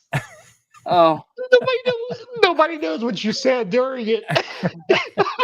I'd have to read my own lips. Like, what the hell was I talking about? I'm watching him, and I thought, it's going to take him 5 minutes to get to the bottom of the list. Where Sure enough, and nobody can hear him. It took me 3 minutes or so. But it all depends on your view of the video. Actually, my video showed unedited from start to end. Yeah. Some people prefer that. Some people are impatient. Yep. They just want you to jump around. They don't want to see it. Oh, but I know. You can do 2 videos. You could also do one. I can. Trust me, TJ. I think about that. I won't say all the time, but then I get those people like, "Didn't I just watch this video earlier?" My suggestion would be vacuum seal the one bag, the first bag, put the second one in, and when you pull it out, it's the last one. That way that you're not sealing every single bag. Yeah. That would some people also don't. You wouldn't have to speed it up. True. That's a jump cut. Show them. Yeah, you could do the speeding up to show them, because some people don't know vacuum sealing anyway. What it takes, yeah. I will figure it out. I will come to a happy medium, and if it might just be I don't know. I'll figure it out. When I get to editing, I'm gonna be like, all right, what do I feel like doing? How much effort do I want to put into this? Well, that's typically what it's gonna end up being. All right, so yeah, buddy. I try to keep it interesting and difficult because I'm trying to keep views, but I need some on-site cooks. That seems to be the only thing that's getting attention on my channel these days. Everything else is like no one cares, no one watches. Well, come on down and cook. Well, it's interesting to see when you're doing stuff for other people on the site.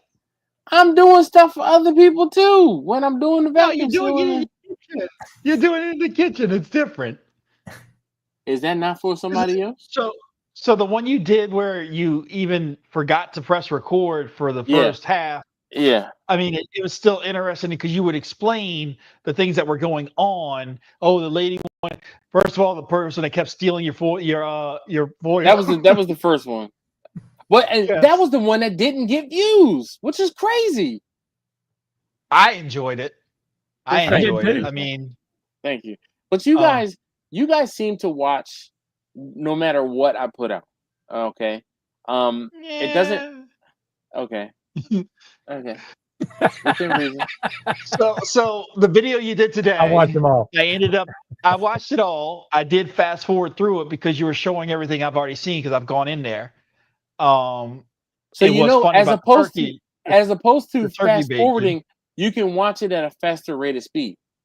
That's what I did. Okay. Because I got that from you before because you if you jump it, it screws your algorithm anyway. So I speed it up.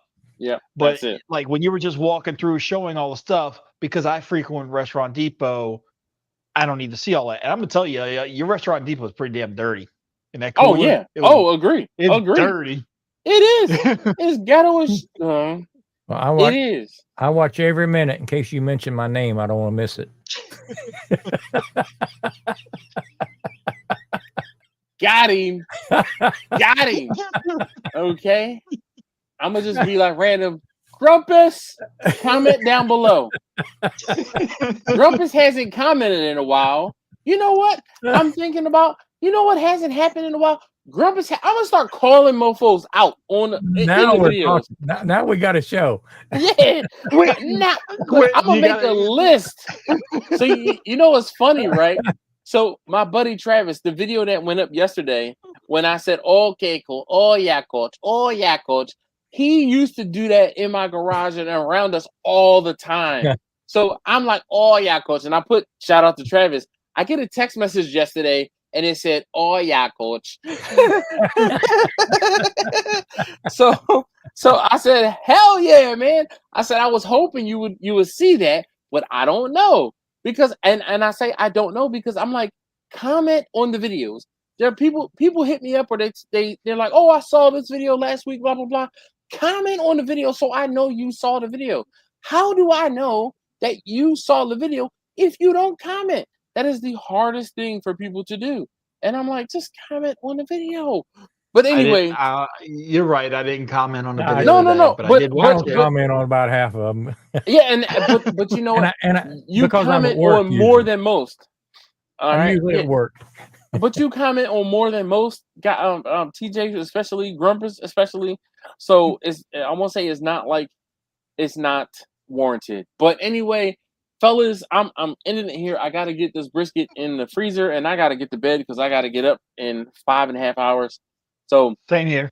Everybody, thank you guys so very much. Hey, what do we want those who are watching on the replay to comment down below? We gotta, if they've made it to this end, to the end of this point, they gotta comment something.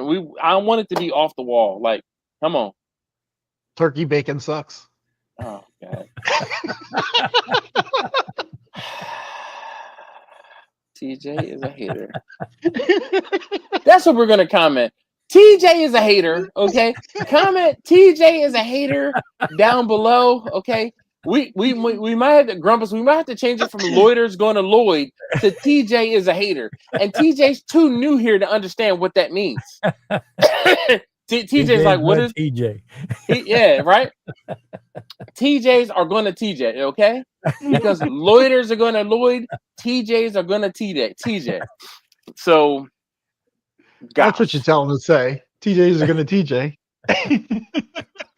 All right. So those of you guys who are rewatching, or on a replay gang, definitely comment down below. TJs are going to TJ. And TJ, you be easy and stop TJing, okay, TJ? We'll see you, fellas. Been all right, fun. Grumpus, thank you. In the chat. All right, yes. Be easy, everybody. Thanks. All right, TJ. Good night. Peace. All yep. Right. Oh, man. All right,